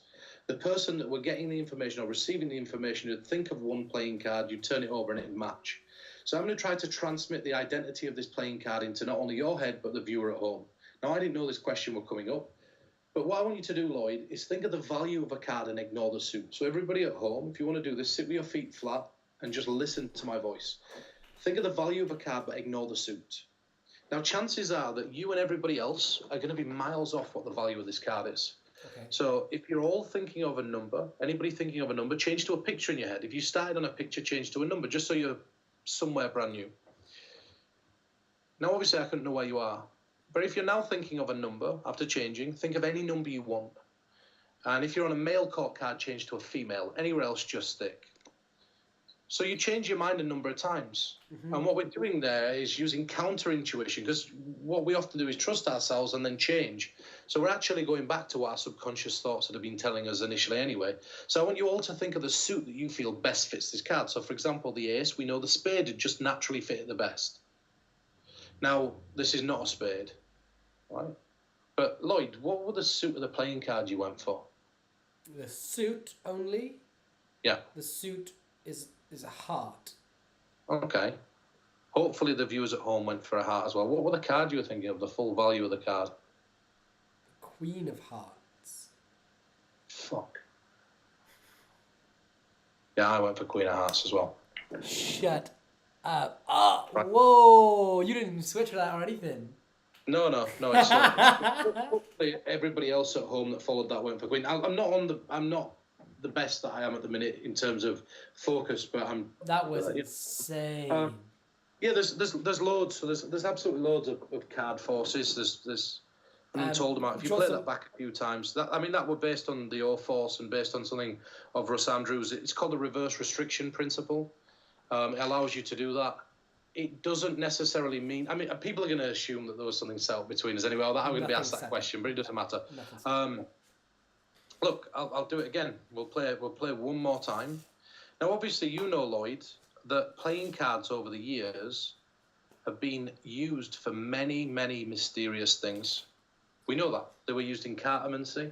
They were used in tarot. They were used for earning millions and millions of dollars just at the turn of a card, and everything else in between. So what I want you to do, Lloyd, is think of what you feel the most mysterious card is inside the deck. But obviously don't go for, say, an ace, because everybody might. So at home, I want you all to think of a card that you feel is the most mysterious card. And then tell me when you've got one, Lloyd. Yeah, I've got one. And just say, like, I haven't got no clue what's about to happen. Listen, it doesn't matter. I'm just showing you what this might look like. But right. Be honest, did you change your mind or did you stick with your initial instinct? I went for a card, I changed it, then went back to the card. I was like, no, I think, yeah, that is mysterious. Okay, so what were the cards you were thinking of? The Jack of Spades.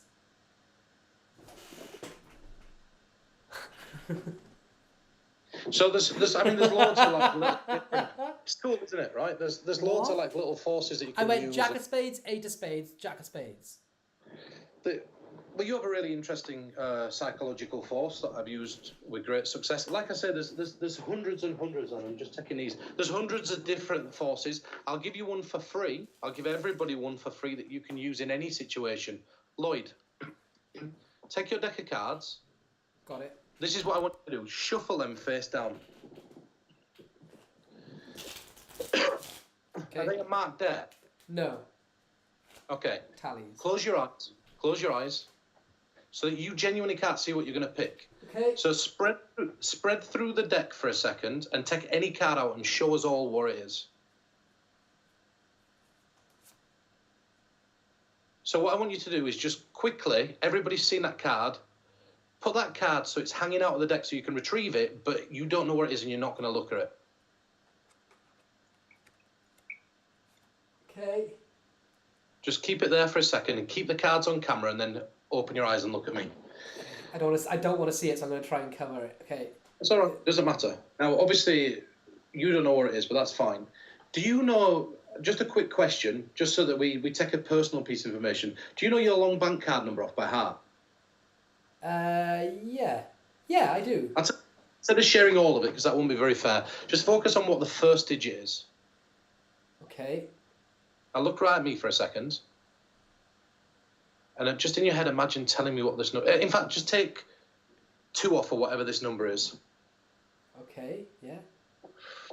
So if you're thinking now, so you have a new number inside your head. If you're thinking of a 1, 2, or a 3, go for a diamond. If it's a 4, 5, or a 6, go for a club. If it's a 7 or an 8, go for a spade. If it's a 9 or a 10, go for whatever suit you want. It doesn't matter. Or 9 or a 0, go for whatever suit you want. So you have a playing card inside your head. Yeah. If you took that suit, that number and that suit and put them together, now obviously this could have been different. It really could. It could have been, say, 1 lower. And this is probably going to be 1 lower, but it doesn't matter. What are you thinking of? The 3 of diamonds. Now I did say that this is probably going to be 1 lower in there, right? Yeah. So if this is 1 lower, the card inside there would be 2 of diamonds. Have a look at it.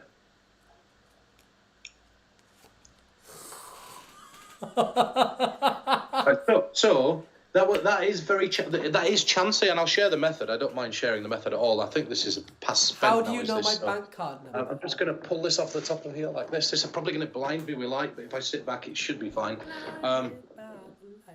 So one of the easiest psychological forces, and everybody can watch that. Like, there's one phase that I do in between normally, but I can't do it because of the restrictions between us right now, and I'll explain why in a moment. But every single Visa card around the world starts with a 4, and every MasterCard starts with a 5. So now I know you have a MasterCard, right? But I didn't know that a moment ago, right? I didn't know that. Normally what I do is if I'm in a room or if I'm sat at a table, you wouldn't miss the number or you wouldn't be out by 1. And the reason you wouldn't be out by 1 is this. You'd say to somebody, take your bank card out for me. So they take their bank card out. And you say, could I see that bank card from here? Could I know the numbers on that card? And they go, no. And I say, so there's no way I can know you're looking at a MasterCard, right?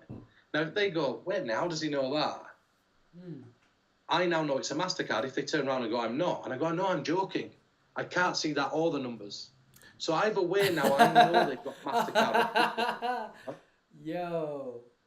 Right, if they react to that, I go, but I can't see the numbers, right? There's no way I could see those. So now I know whether it's a 4 or a 5. American Express or Amex starts with 3, which is great because now what it enables you to be able to do is it enables you to be able to tell the person to focus on that number, and you can adjust the number by piggybacking from it any way you want. So if they pick, say, a 2, you just ask them to take, let's say you know it's, your case, it'd be MasterCard. You should have taken 3 off. But I didn't know whether you had a MasterCard or a Visa, and I didn't want to ask that question. So I just left it dangling and said, this is probably 1 lower. And then I just point out the fact that the one in the deck's 1 lower. But if you'd have picked a 5, if you'd have picked a 2, you saw how I handled that. If you'd have known definitely you were a Visa, just take 2 off. If it's a MasterCard, take 3 off. If it's a 3, you obviously just take 1 off or 2. If it's 4, you say, would you believe me if I told you the card that were on the table were the exact same number as the number that starts of your long bank card number? If it's a 5 and if it's a MasterCard and it matches, you'd say that. If it's a 4 and they've got a MasterCard, they obviously take 1 off. But the beauty is that any number now, you can rearrange. The way that I do this at a table, now this is a biggie that I've not published, so this is something just for your channel, Lloyd. It's not been published. And it uses the silent running process. And I know Benny relatively well. Benny Harris is a genius. If you don't know Benny Harris, or Ben Harris, incredible card guy. This is something that I do at a table, and I think you'll really get a kick out of this, Lloyd. Let's say that the 6 of hearts is on the table, right? Okay. Earlier on in the performance, so right at the beginning of the performance, before I've ever got to the cards, before I've got to anything, I asked this question, so I'll pay attention because this is real good stuff. So I say, now every single one of us, we're individual. Even our best friends, their likes, their dislikes will be different to ours in some regards, even though some will be the same. For example, how many people at the table like rock music? So people will put their hands up. How many people like classical music? So a few people might put their hands up. How many people were born in, say, spring? So now I pay attention to who were born in spring, and I'll tell you why later on. How many people have a MasterCard, not a Visa? So I look at who puts their hands up. How many people kept the PIN code that the bank issued them? So I see the hands that go up. All of that information is irrelevant apart from 2 bits. One bit is who were born in spring and who's got a MasterCard. Because whoever puts their hand up for having a MasterCard, the rest of the people at the table have the Visa. Right? So it tells me that information. By asking one question, I know both camps. Let's say, for example, now, that everybody at the table has the Visa, just so this is easy to follow. So let's say, Lloyd, that there's 5 of you at the table and you pick the 6 of hearts, and the other 4 people I know all have Visa cards. Yeah. Right? So 4 people. I say, now focus on the first number on your card for me. Now, here's the beautiful bit. And I say, just so that we don't get confused or nobody thinks I'm speaking to somebody else, I'm going to whisper to you to make an adjustment to your number. So I lean into every one of them and I say, add 2 to your number, add 2 to your number, add 2 to your number, add 2 to your number. Here's the beautiful bit. I lean out and I sit there for a second and say, you've all got a new number in mind, right? And I say, now, just so everybody knows what I said to you, one of you I asked to add 2 to your number. One of you I told you to take 3 away from it. One of you I told to change to any other number you wanted. And one of you I said to you to add a number on and then take 1 off. If I'm telling the truth, raise your hand. Now, all 4 of them are going to raise their hands because they were all asked to add 2 to it. But everybody thinks that I've made different adjustments to everybody's number. But what do I know? I know that everybody's now thinking of a 6. So now I use silent running. If you're thinking of a 1, 2, or a 3, think of a club. A 4, 5, or a 6, a heart. 7 or an 8, think of a spade. If it's a 9 or a 0, think of a diamond. Everybody at the table is now thinking of the 6 of hearts that you picked randomly out of the deck. So now when I say I'm going to count to 3 and snap my fingers, all say the card you're thinking of. 1, 2, 3, snap. Everybody says 6 of hearts. That gets turned round. And it's 100% propless because if they know their card numbers, they don't need to do anything. If not, I'm not asking them to write things. I'm not asking them to pick things. And I can force that every single time, no matter where I am. So all I'm doing is piggybacking off of that. What happens if it's one of the picture cards? Well, I just showed you the Queen of Hearts force. If I wanted it to be a jack, so let's say you're at that Queen of Hearts, I just look at you and go, now imagine telling me that card. Go down by 1. So now you're on the jack. Let's say, for example, I need you on the spade. So, and you've gone for the heart. So I say, now in your head, just draw out the lines. In your head, just imagine drawing the suit. Imagine drawing it with your fingers in the air, but don't actually do it. Now, I think the exact shape of this is right. It's just that the colour's wrong. So change the colour, but keep the shape. Well, that's the spade now. Right? Let's say that I wanted to go 1 step further, and I've had you do that, and I say, I'm about to ask you, and I go, for the first time, and I go, wait. Keep the colour, change the suit. Tell me the card. And now they go, Jack of clubs. Boom, I'm on the Jack of clubs. Right? So there's a million ways to piggyback off of things that we know are definite and solid, but always do that when you've got one piece of information that's already outstanding that you definitely know. Don't just piss in the wind and hope that it's going to work. Have that as your backup, because let's say that it goes totally awry and it goes off in a direction that you can't control. I was going to ask, but you've got your outcome, you've got your end result that you can run ahead from every single time. So, but anyway, that were a couple of demonstrations. Give me some quick fires and I'll literally nail through them at a speed of knots. Well, I mean, one of the questions somebody's asking, but I don't know if it's quick fire. Can you show a drawn duplication? I can tell you one. I can tell you all one quickly. So go for it. Most drawings in the world, Lloyd, are made from a simple shape. So, for example, if you took a smiley face, it'd start with a circle, and then you'd have two little dots for the eyes, a dot for the nose, and a half crescent for the mouth. Now, obviously, don't go for a circle, but in your head, all of you think of two simple shapes, and then put those shapes together to construct an image. So all of you right now have an image inside your head. It's a very simple image, so we're going to fill out some more details. So I'll tell you what, whatever this image is, around the outside of it, fill in things that be consistent to this image. So if you went for a tractor, you might pick a picket fence, right, and some chickens. Can you do that for me, Lloyd? Fill out the entire detail of this picture. So take two simple shapes, don't obviously go for a circle. In your head, construct an image using these shapes, and then painting the details that are consistent to this image all the way around it. Yeah. Everybody at home should have done that. And you should all have an image in your head. I don't really have anything at hand to do this. So let's try it this way. Which portion of your image do you want me to focus on? Top, bottom, middle, left, right? Go for the top of the image. Okay. So what's interesting is this is outside, so you're actually looking at sky, and I think that you'd probably be looking at the sun. And would I be right in saying that there's a smoke as well coming from the chimney of a house? I have to ask, did you put the tree on the left or the right of your image? On the left. Okay. Yeah, what? Dude. Well, they're more psychological drawing duplications. They're not... Look, let's say we went back to the billets or the cards.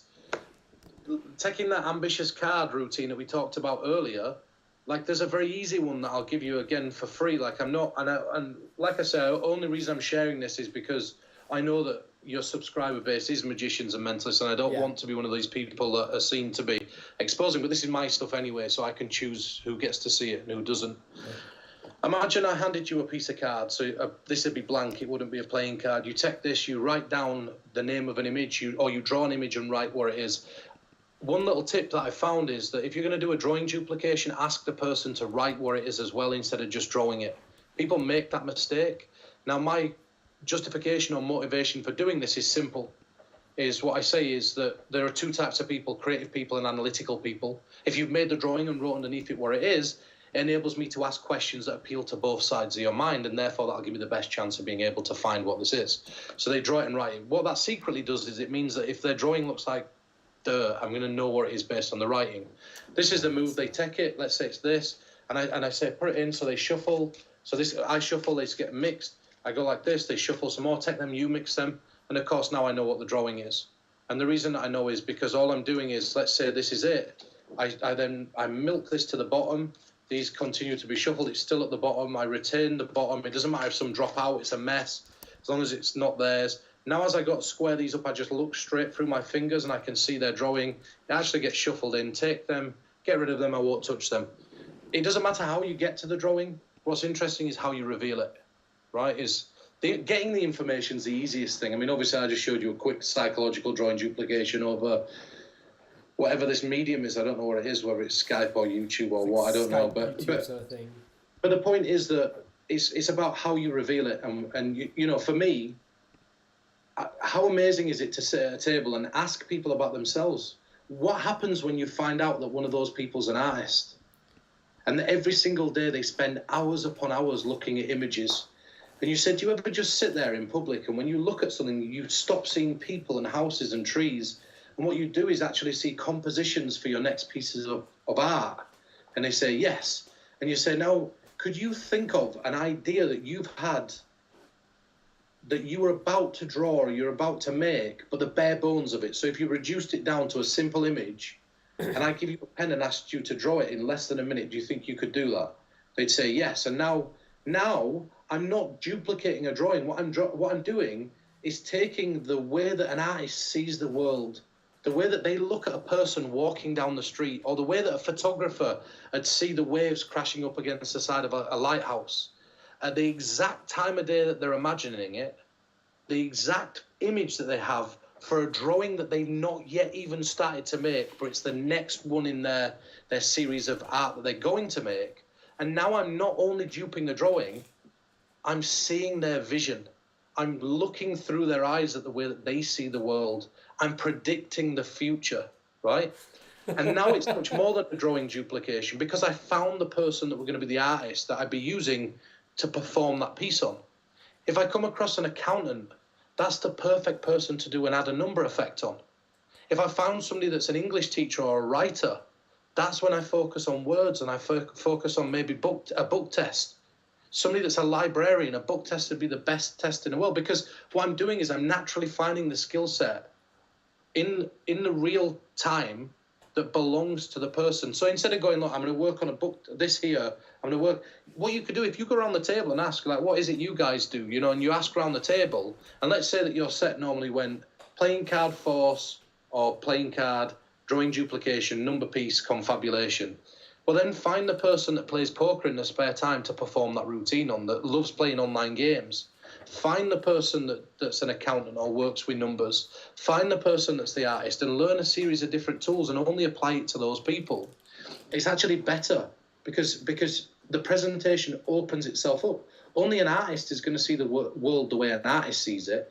And what's interesting is, subjectively, if you give 6 artists a canvas and paints and asked each of them to draw a flower or paint a flower, that painting would look different every single time. Every single artist would represent their drawing or their inspiration for that drawing differently to the last person that painted on a canvas. So I think there's something better. Instead of duping a drawing, what you're doing is you're duplicating a vision. And I think that's much bigger. It's much more interesting. But anyway, yeah, so that's that. So next question. I know you do a lot of... You probably have about 1,000 methods for ACAN. What are some fun ones that you've been playing with recently? Or some presentations, or any thoughts on the ACAN? Have you got a table there? I have a table here. So shuffle your deck of cards. Do you want to be able to see the table? Is it possible? Do you know what I can do? It's a detachable tabletop, so I can actually whip it down onto. If it's not, it doesn't matter. Right. So just shuffle the cards a second. Go back so you can see me. I'll show you one that everybody can do, and then I'll show you one that's a little bit bold. That's probably not going to work because of the slight lag on this screen. But shuffle them up. Okay. So now, if I just said to you, I just want to prove something, because people are going to think that we're in cahoots on this. We're not. I swear to you. On my it doesn't matter. If I asked you right now just to give me a number from 1 to 52. 17. And just name a playing card. 9 of diamonds. I want to prove this is not just luck. So just deal to the 9 of diamonds. Deal to 17, and we'll see if the 9 of diamonds is there. Right? 1, 2, 3, 4, 5, 6, 7, 8, 9, 10, 11, 12, 13, 14, 15, 16, 17. Oh, I was close. Be honest though, just pan the camera up for a second. When you saw that flash of red and all those pips and spots, for a second your heart leapt out and you said to yourself, well, wait a minute. Yeah. No way. Yeah. Collect the cards up and put them back on the top of the deck, and then pan the camera back down for a second. That's what we're going to do. That's the feeling that I need you to explore. But to do this, firstly, I want you just to think of the value of a playing card. Ignore the suit. So don't think about the suit. But just to make this random, if you're thinking of a number, jump to a picture. If you started on a picture, jump to a number. Just so you're somewhere brand new. Okay. If you're now on a number, change to any other number you want. And if you're on a male court card, change to a female. Anywhere else, just stick. Okay. So again, I want you to think of the suit that best fits this card. Yeah. Now, this is showing you how I'm applying the ideas that I used earlier. But in your head, start to paint with your finger in the air. Don't do it out for real, just in your head. Start to paint the shape of that suit. Just look at me for a second. Do you know what? I think the shape's right, it's just the colour's wrong. Got a different suit in mind now. What's the card you're thinking of? Queen of Spades. In that deck, there's a Queen of Spades, right? Right. But I want you to play the game of a skeptic. Just to see, if I asked you right now off the top of your head, just to name the first number that pops in your head, what is it? Just say it. 12. 12. Now, I'm going to tell you it's not at 12. But that's because I rushed you, I pressured you. So take your time. Imagine that you see that 1 and that 2 just change to a number that felt like you felt when you saw that 10 of diamonds. When you thought it was the 9 of diamonds, that's the feeling that I want you to explore. Okay. Right? Don't even say the number out loud. Slowly, one at a time, deal the cards onto the table. Just slowly to that number. Face down so we don't see them. So we don't know if we're wrong or right. We're looking for the Queen of Spades. Slowly. 3, 4. Stop a second. Stop. It's going to take all day. Cut off the remaining balance to get you to your number. Just estimate. Just use those same feelings and then dump the cards down. Get rid of the cards in your left hand. We don't need them. All right. Think about this for a second. You thought of any playing card. I asked you to think of a number inside your head and just use those feelings you used a moment ago to explore and cut to the exact number you felt you were at. Take the top card, have a look at it. Let's have a look. Show that Queen of Spades. Right, so that's an easy one that everybody can do. It's easy. It's just a cross-cut force. But it wasn't because I dealt. You dealt 7 cards and then I asked you to cut. So with the 8th card down. So if you put that 8 cards down. Yeah, hold on. Okay, so 1, 2, 3, 4, 5, 6, 7, 8. And then, but turn the 8th card face up so we can all see it. So I'm clocking what's at 8. When I was dealing face up the first time. Yeah, right. Okay. So I remember that. And now what I do is I get you to deal them face down one at a time, nice and slowly. 1, 2, so when you get there, 3, 4, 5, 6, 7. Stop. It's going to take all day. Just cut off the remaining balance of cards to get us to that number. just cutting. It felt right? so real. Yeah, I love that idea of that staggered cross cut. So forcing the card is the hard bit. Floating key card cross cut. That's it. It just makes it really nice. That's an easy one. One that's a little bit more bold. Just for a second, just show me the cards one at a time from the top. Just keep going. A little bit faster.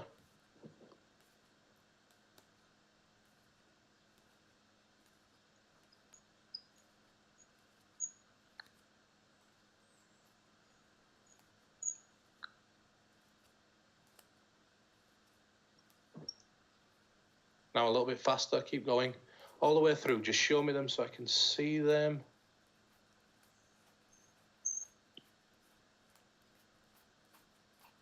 Okay, square them up. I'm going to try this. I don't know if it's going to work. It's relatively bold. If I were to ask you to take a guess, and maybe you already know it, doesn't matter, but could you tell me what my favourite card is? What do you think my favourite card is? Jack of Hearts. Do you know where the Jack of Hearts is in that deck? So we're going to create a connection between you and me. We're going to take my favourite playing card, and in a moment I'm going to ask you to try to find it. But what I need you to do is don't think about this. Just start dealing the cards face down one at a time. Just get into a rapport of doing that. Yeah, just keep going. You can stop whenever. Happy? Now, did you know you were going to deal that number of cards? Just turn over the card that's on the table. Jack of Hearts, there we go, right? So that's a little bit more bold. And that one's just letting you do your own thing. Same thing again, you think of a number and you deal, and there it is. That one's a little bit more difficult. And if you see me in person, we could, well, anybody that meets me at conventions, come up and ask me to do that, and I'll show you. But that's another technique that I use a lot. I didn't know your favourite card's the Jack of Hearts. Is it even the Jack of Hearts, or is that... Oh, it's tattooed on your finger. You did this tattoo for me. Well, you went over it for me. I did. Well, I went over it for you. Yeah. But yeah, so it's just the use of the old timing force, but just... And you know what? If the camera lagged a second during the middle of your counting, and I'm like, oh no, because I knew that I might be out. But it just froze. But I just took a chance. It's not something for Skype, but in person it's great. What would you have done if we were at this position? I turn it over and it's not the Jack of Hearts. Well, then you're fucked. You've got to be all in for a penny, in for a pound. Like I said, it's just sometimes you've just got to take a chance, and that's it. Yeah. There are ways out of it. It's a language, you know, like it's like learning Spanish or learning French or learning a different language.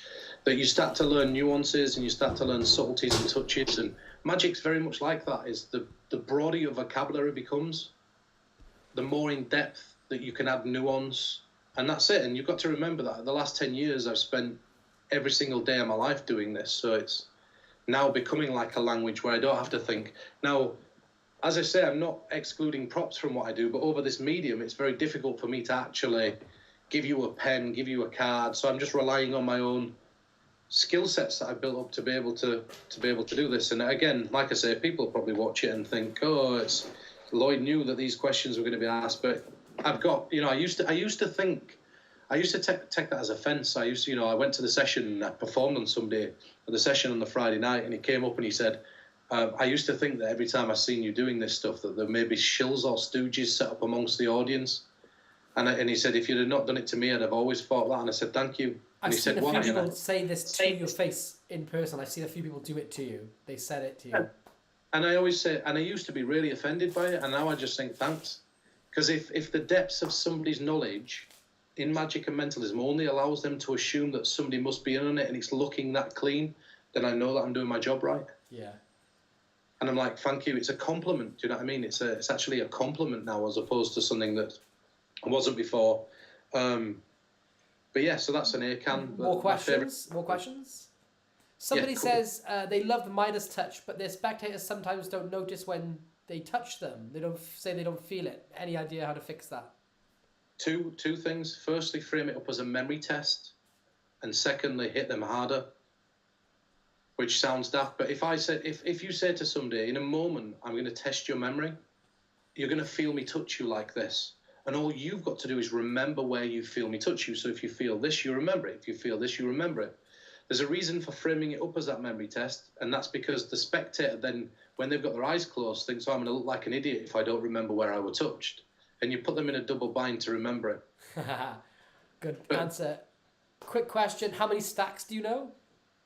7. So, but that doesn't necessarily mean, there's offsets to the sidestepping stack. I know the shadow stack.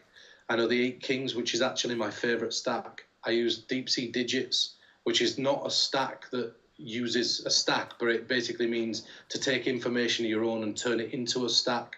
I also know the decoder stack. And there's a number of stacks that I know. The only one that I never actually spent time learning was mnemonic, because I don't need it. I don't need to, in what I do, I don't need to. One stack's enough for me. Using my telephone number, my address, and my date of birth is enough for me to not bother with any other stack, because it's information I use every day. So, do you know what I mean? Like, I had these debates when the stack watch came out. People called me lazy, and I thought, I don't need to learn. I don't use mnemonic. It doesn't do anything for me. Yeah. So, quick thing off on the stack watch. I still think the original idea that you had for the stack watch is still the best, because I can remember stacks. I can remember, not as good as you, but I got a decent memory on me. I can never remember star signs, the order of them and everything. But that just comes down. There's a poem, Aquarius reigns so the fish can swim, the ram and the bull come charging in, twins on giant crabs will ride, the lion sleeps by the virgin side, to balance out the scorpion's sting, the archer hunts the goat for its skin. That's, if you play that back, Aquarius reigns so the fish can swim, the ram and the bull come charging in, twins on giant crabs will ride, the lion sleeps by the virgin side, to balance out the scorpion's sting, the archer hunts the goat for its skin. And that's the poem that I used to tell myself, and it's created by Stephen Young. And I created that mnemonic. Like stacks, I don't just have stacks of... Lloyd will tell you, to be honest with you, everybody asks me about stacks, but Lloyd will be able to verify this. I can actually remember on a good day when mine's fresh, about 23 playing cards from a shuffled deck. So it doesn't matter to me. You can. I've seen you do it. It doesn't matter to me. Vast piece of information from books. If you were to ask me about subtleties in books and touches, I could go and tell you where they come from. And so my memory's, when I'm feeling well, my memory's pretty good as it is. But that's it. So basically learn that poem, go back through it. And the more you do it, so you give me a month.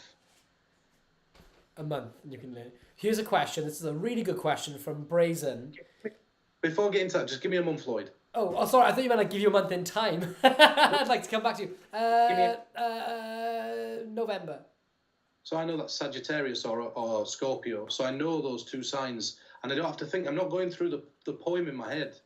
I've performed it that much. Just learn that poem and tick off on your fingers as you're going through. But do that under the table. Sit there and say, look at me for a second, and just count your fingers and then you know it's that finger, so you know the month, or you know 1 in 2 months, done.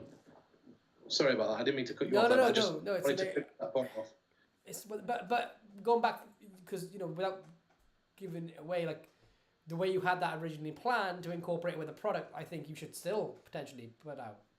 Well, Romanos, which is this incredible mentalist from over in Greece, had a similar idea, and we were in talks with him about doing something with him. I mean, I might travel to Greece and talk to him. I don't know. I'm not. Okay, so this is a great question from Brazen. Sorry, because it's gonna go up the thing. Peter says he uses a lot of real-world examples to help his presentations, such as children's books, movies, games, and Metal Gear Solid. Wink. How do you translate what you've seen into a presentation? So that's a very, very good question. Very good question.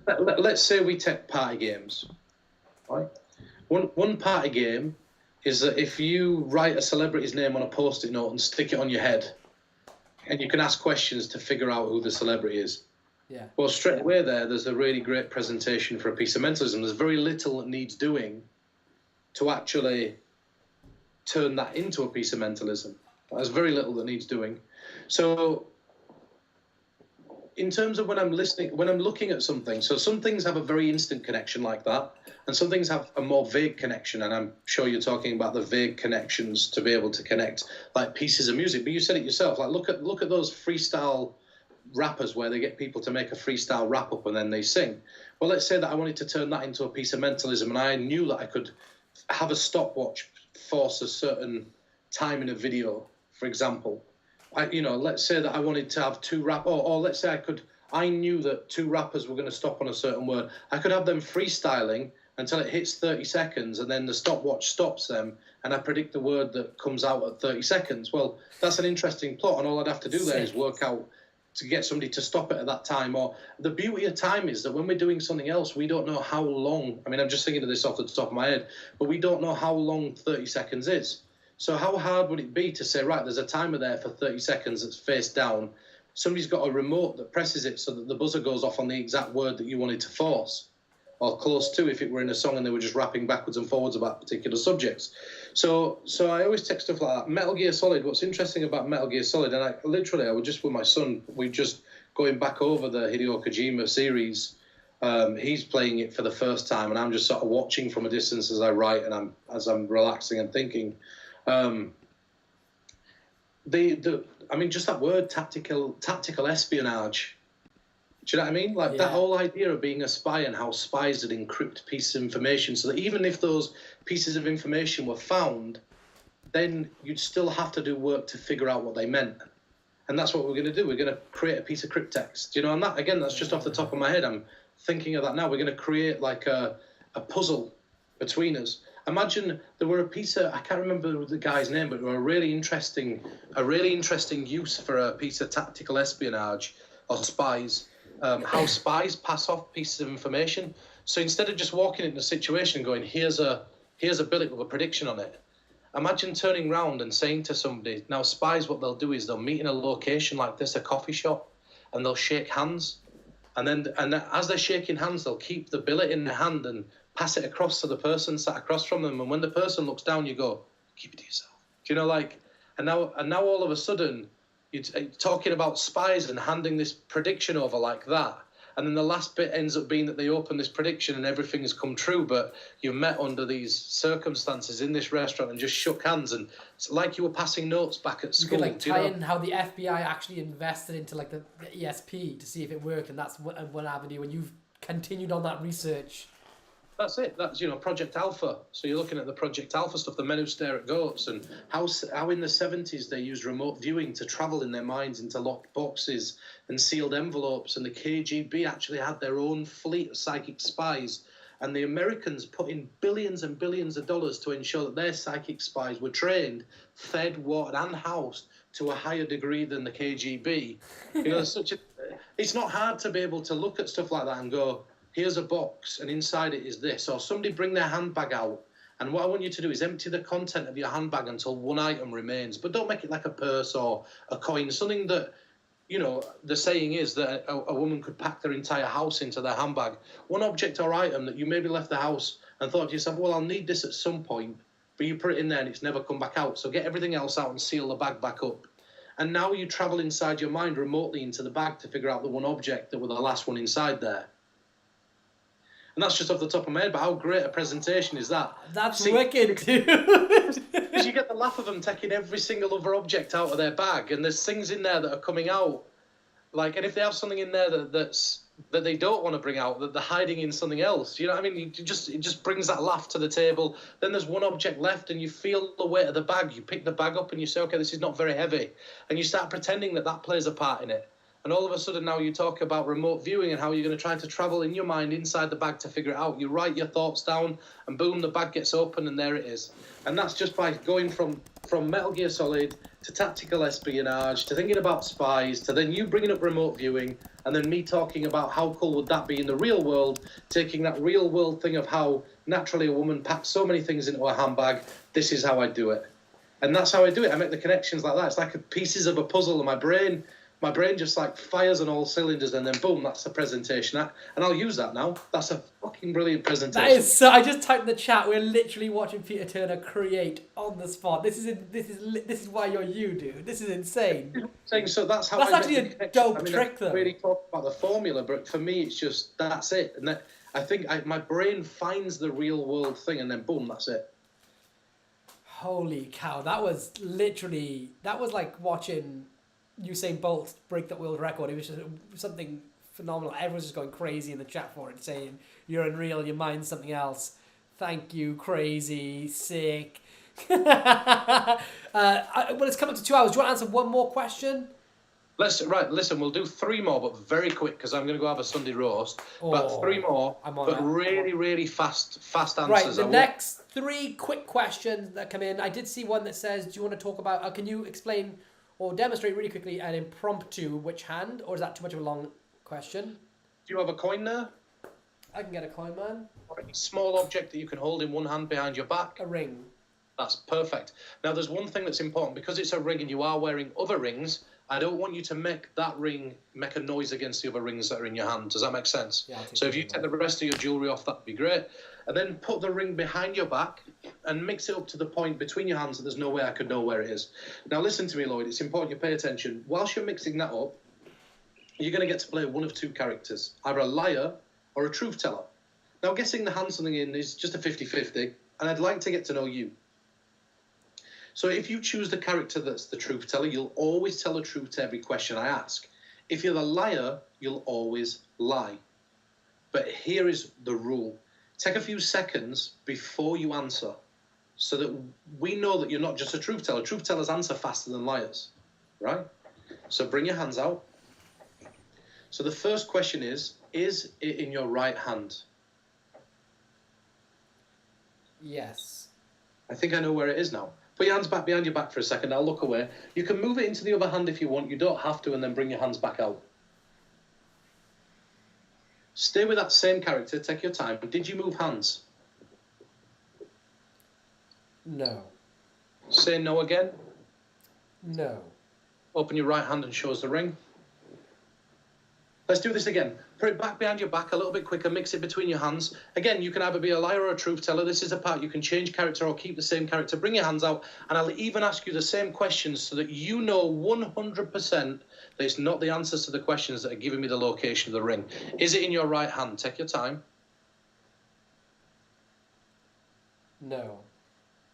I know where it is. Put your hands behind your back. I'll give you the chance to move it if you want. You don't have to, and then bring your hands back out.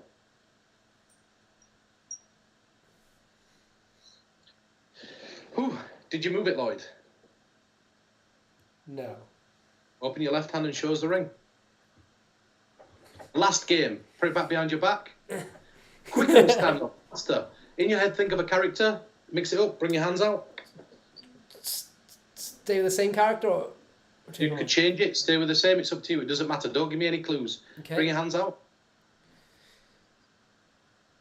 Is it in your right hand? Same questions again. Yes. Put your hands behind your back. You can move it if you want. You don't have to. Bring your hands back out. Did you move it? No. Don't confirm or deny this. I think you're lying to me right now, so open your right hand. Right, last game, but this time you're going to answer in your head, not out loud. So put your hands behind your back. Bring your hands out. Don't answer out loud, Lloyd, right? Is the coin in your right hand? Is a ring in your right hand, sorry. Put your hands back behind your back. You can move it if you want. You don't have to. Bring your hands out.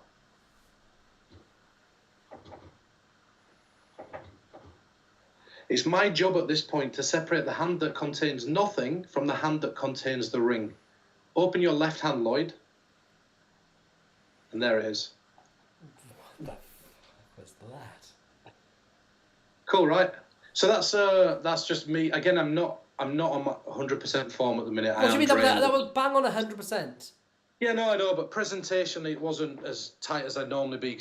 My focus is a little bit off, but it doesn't matter. That's an offset of Tequila Hustler that were created by Mark Elsden, and obviously I added ideas to it and little things. But yeah, it enables me to be able to do that. In person, I have the Bryn Reynolds out, which is much nicer, from the Safwan papers. What's that? Or was it? Oh, yeah. it's buried in it. It's, secret.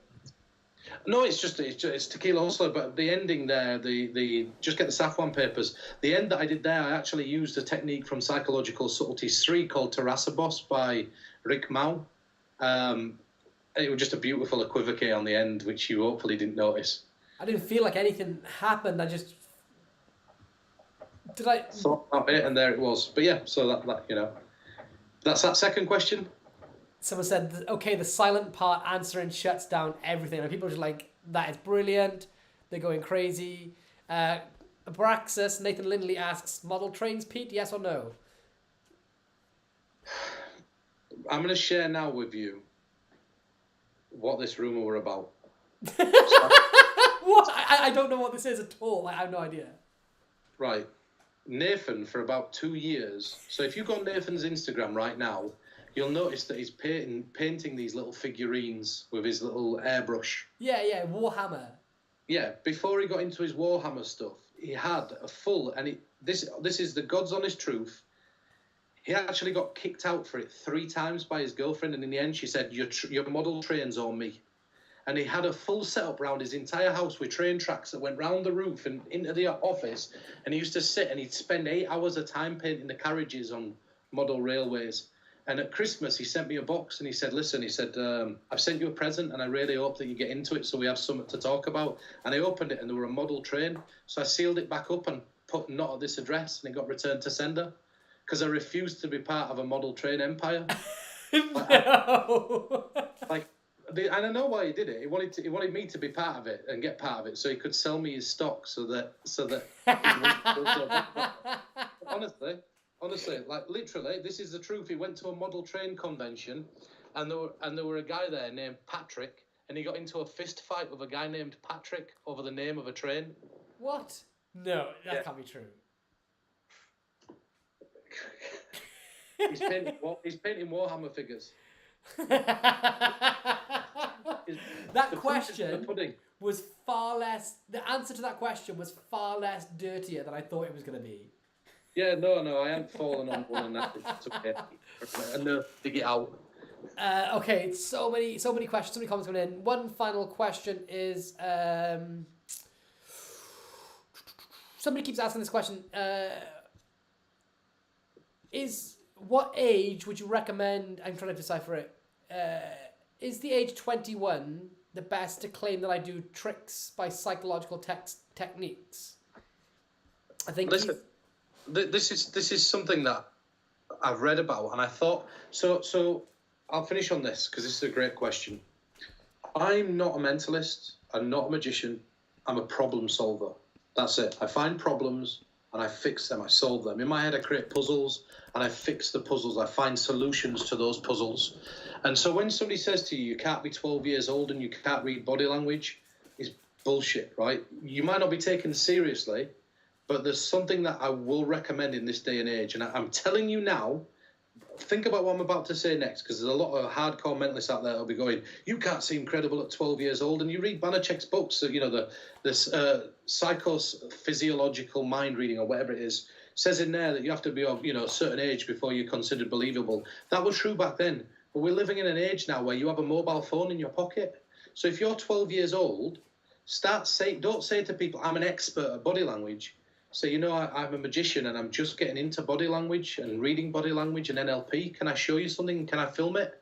Film it at 12 years old. So when you get to 14, you could say, for the last couple of years, I've studied NLP fully, and I've studied psychology fully, and I've studied body language, and I want to show you something. And then if anybody says to you, well, that's not true, you can open your phone and show them you at 12 saying, I'm just getting into this. At 21 now, or 18, 19, if you're doing it and you say, I'm considered one of the youngest experts on body language in the world, and before we get into anything, there'll be a lot of people that are probably thinking that's not true, but I want to show you a video. And now there's a video of you at 12 years old saying, I'm just getting into NLP and body language and reading people. And you show that brief performance at 12 years old. At 18 now, 6 years later, there's instant credibility just by watching the video that were done 6 years before. If you're 21, you could find somebody like a little brother or something like that and teach them a little psychological trick, and you could age the footage. So if you've got like a little brother or a nephew or something, you could say, this was me when I was 12 years old. Have a look at this video. And so now at 21, if you wanted to say you've been doing it for the last 10 years or the last decade religiously and show a piece of footage of a little brother or a nephew, relative, whatever, that's instant credibility as long as they believe that person in the video is you. So brilliant. Start by saying, I'm not an expert. I'm just getting into this, and film it. Be open and be vulnerable. And there's a beauty in being vulnerable. If you claim that you are an expert, everybody expects you to be right all the time. Still now, I say to people, there's things that I do that I don't understand. I take guesses. I look at people to try to figure out how they think. I use my intuition. Some of it is just probability-based guesses. I really don't know how I do all of it, but I just do it. I don't claim to be some psychic expert or intuition expert or body language expert still, because I consider myself a student for life, and I think that vulnerability is better than claiming expertise. Do you know, this is interesting. Was it you I was talking to, or somebody else?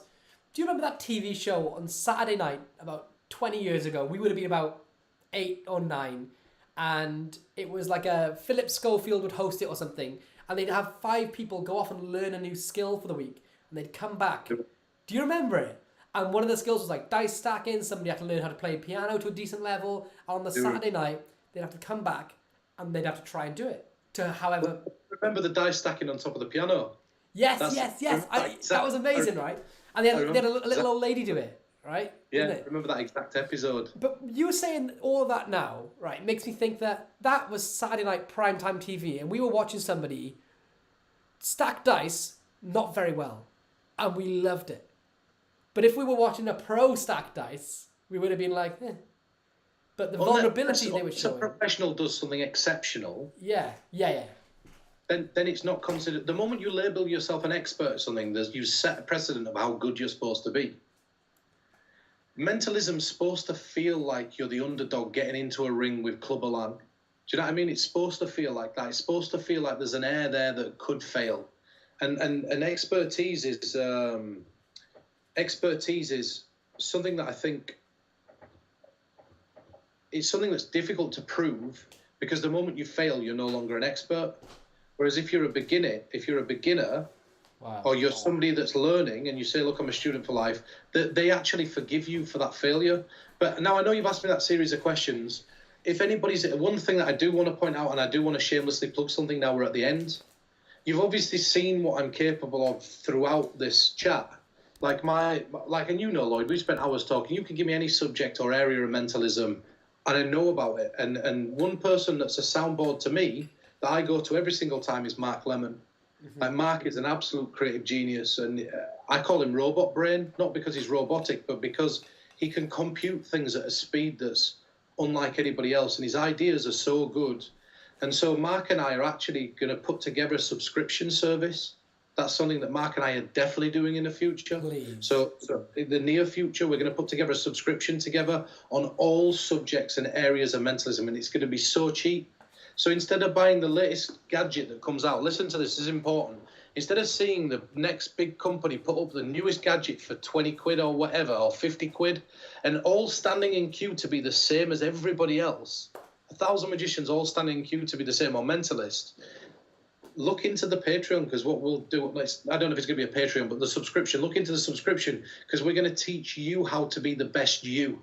We're going to teach you. You saw me earlier do the espionage thing with the bag and the object inside. I'll train you, and Mark will train you on how to think that quickly. So it's not a course. It'll be jam-packed with effects and jam-packed with subtleties, but we'll teach you the core philosophies that we adapt when we're consulting around the world, so that you can create that quickly. And in the heat of the moment, that presentation will just jump out at you, and you can move into doing it. And so I did want to shamelessly plug that Mark and I will be doing that. That's not shameless at all. I think everyone wants to know what you're going to be doing next. That someone just said, Fiddlin' Johnny, who's a great YouTuber, in the chat said, "Woo, is this an exclusive?" Nobody knows about it yet. Mark and I have talked about it for a while, and we've always been told over the last couple of years that the company we're working with wasn't interested in that. And so we were doing the Royal Road to Mentalism. But the problem with the Royal Road to Mentalism, not that it's a problem, is you've got to remember that we were confined into the restraints of what were inside the Royal the Card Magic book. So because we only had the book, we were creating within a box. So if we imagine a subscription service where we have endless possibilities to talk and create around any subject that we desire, and we'll be that close to the people that are subscribing, that those people will have their own place where they can discuss what they want to learn. So we can one-on-one talk to people, find out what the census wants to learn, and we can share that, and we can teach that, and it'll be the same stuff that people, and you know the caliber of people that Mark and I work with. The best. Yeah, you've had similar calls to be in places working and consulting and stuff like that. So you'll be getting the advice that we give those people in that subscription, but it'll be one-on-one personal advice where you'll be able to, instead of putting it in a chat and hoping that we answer the question, you'll be able to reach us directly to answer your question. You know, so the idea is that we're going to do maybe 2 videos a month and a live like this every single month, so that what happens, the comments are blowing up. Everyone's just saying, I'm in, let's go, let's do it, I'm all in, can't wait, subscribe, where do I sign up? I'll subscribe immediately. Everyone's just going crazy. Like, this is the most the comments have blown up since the whole stream. And Sean Jackson has donated a super chat, £5, and just wants to say thank you for this. I've got so much from it. He wants to directly say thank you to you. I want to apologise because, like I say, I do get excited and I do talk too much, but it's all coming from a good place. You know, it's not just talk. I just get excited, and it's very rare that I get to do these chats, so it spills out of me. Do you know what I mean? Literally, people are saying, I said it earlier, but this stream has been the best advice ever. That's from Mike the Magician. Manifold said, this has been pure gold. Thanks, guys. Brazen just said, Lloyd, what a stream. Obviously, talking about all the stuff you've talked about. Midrin said, Pete, let me know if you want a hand editing.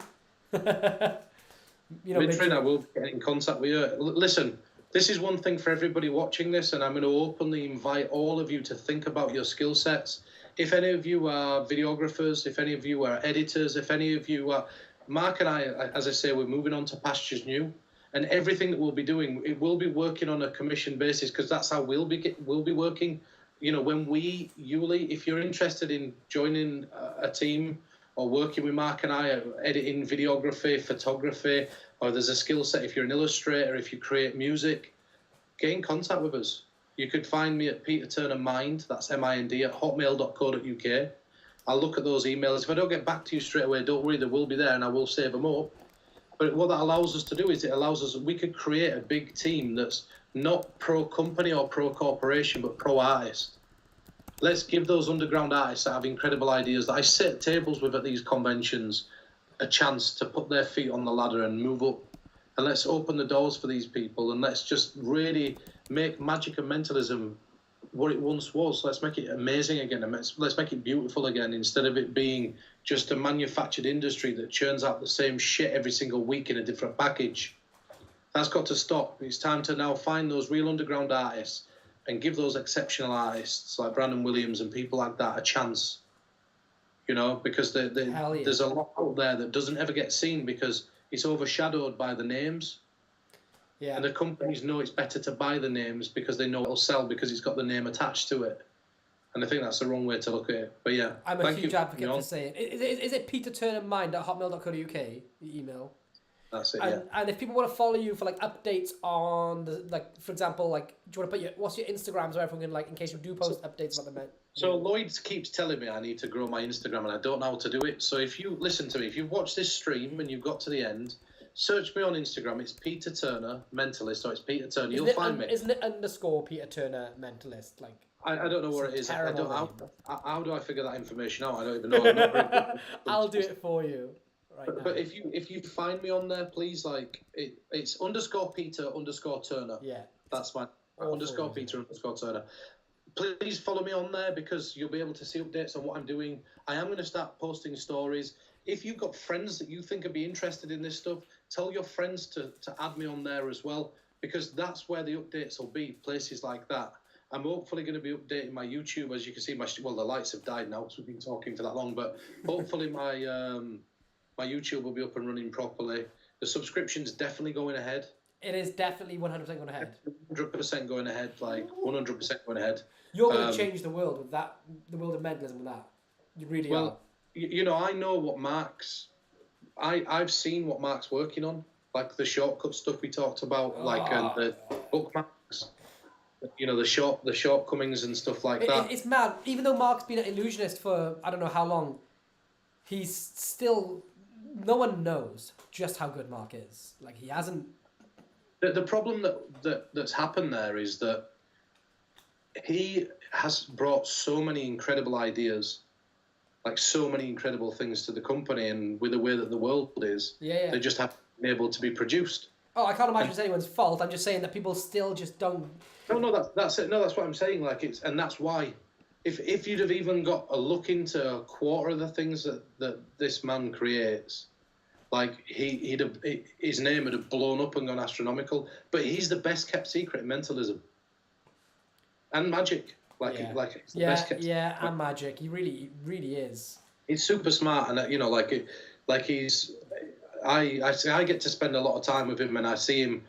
His sense of humour and his wit is just unparalleled, and I get to spend time watching him create ideas. And he'll come at me with something, I'll go and I'll say something to him, and then he'll come back to me. So, and that's what you'll get. You know, if you've loved the jam session sections that we've put on every project, we got told not to do the jam sessions because people don't want to sit and see us rambling for 10, 15 minutes. And then people just started commenting about how amazing they were and how many ideas came out of them. And we initially bought this for the one effect that we saw on the trailer, but the 10 ideas that were shared in the jam session, and you know, that took prominence over everything else. So yeah, you really do need to check his stuff out and he will be, he'll be working closely with me. So I'm going to try to R&D some of that stuff. And I'm going to do, you know, my best to, not that he needs promoting, because anybody who knows him knows him. We need to get him on at least one social media. We need to make a campaign, #GetLemon on Insta or something. Do you know what I'm going to do? I'll create one for him. #GetTheLemon out. There's the password, should you feel like you want to go and take a look. And then, but what I'll do is I'll like dangle the carrot. Yeah. Would you... What? So you make him a profile and then tell him it's there? Yeah, but yeah. And what I'll do is every single time that I'm out with him, I'll just take like photographs that are not flattering photographs. So then I add to him every single time, and he'll have like this gallery of photographs of him like not looking or picking his nose, or like I'll open the toilet door and quickly get a snap, and then all of a sudden it'll make him want to be able to go on there and get rid of him, and then at least when he's on there, he can see what people are saying, and it might make him want to stay. You should do what Ricky Gervais does to his missus. He posts photos of her on her own all the time, and he always says like Jane and all her friends. Just Mark. Oh well, I tell you what. Look, this stream has got to come to an end. I know that we could just jamming. Listen, it's now 7:15 here, so I'm going to go and have this Sunday roast, and hopefully, like I say, what you saw were fun and interesting. And oh, dude, you've been the best ever. This is the most popular stream I've ever done. I've had over 100 concurrent viewers throughout the entire thing. We've done over 1,000 views already. Everyone just drop some love in the comments for Pete. Drop some likes. Thank you so much, dude, for coming in here and doing this today. Hopefully we can get you back on in the future. Get that membership put together. We can come on here and wax lyrical about it. Tell everyone all about it then. Well, listen, if you, like I say, go over to Mind Effects. Quickly get in queue for my new book, because I'm telling you, we put out that it's coming out in the middle of the month. There's only 300 copies ever going to be produced. It is going to be high-end, expensive, but we've had over 600 requests for it, and we've not even advertised it. You know, so it's yeah. Right. Thank you, Lloyd. I'm going to run. I'm going to go have a Sunday dinner, guys. People that have tuned in, thank you for tuning in and listening to me ramble. People have actually stayed through the whole stream. I'm going to press end stream, but then we have to freeze for a moment until the stream actually ends. Otherwise, I end up sneezing like I did before and getting snot all over myself. So, so I'm pressing end stream now for everyone.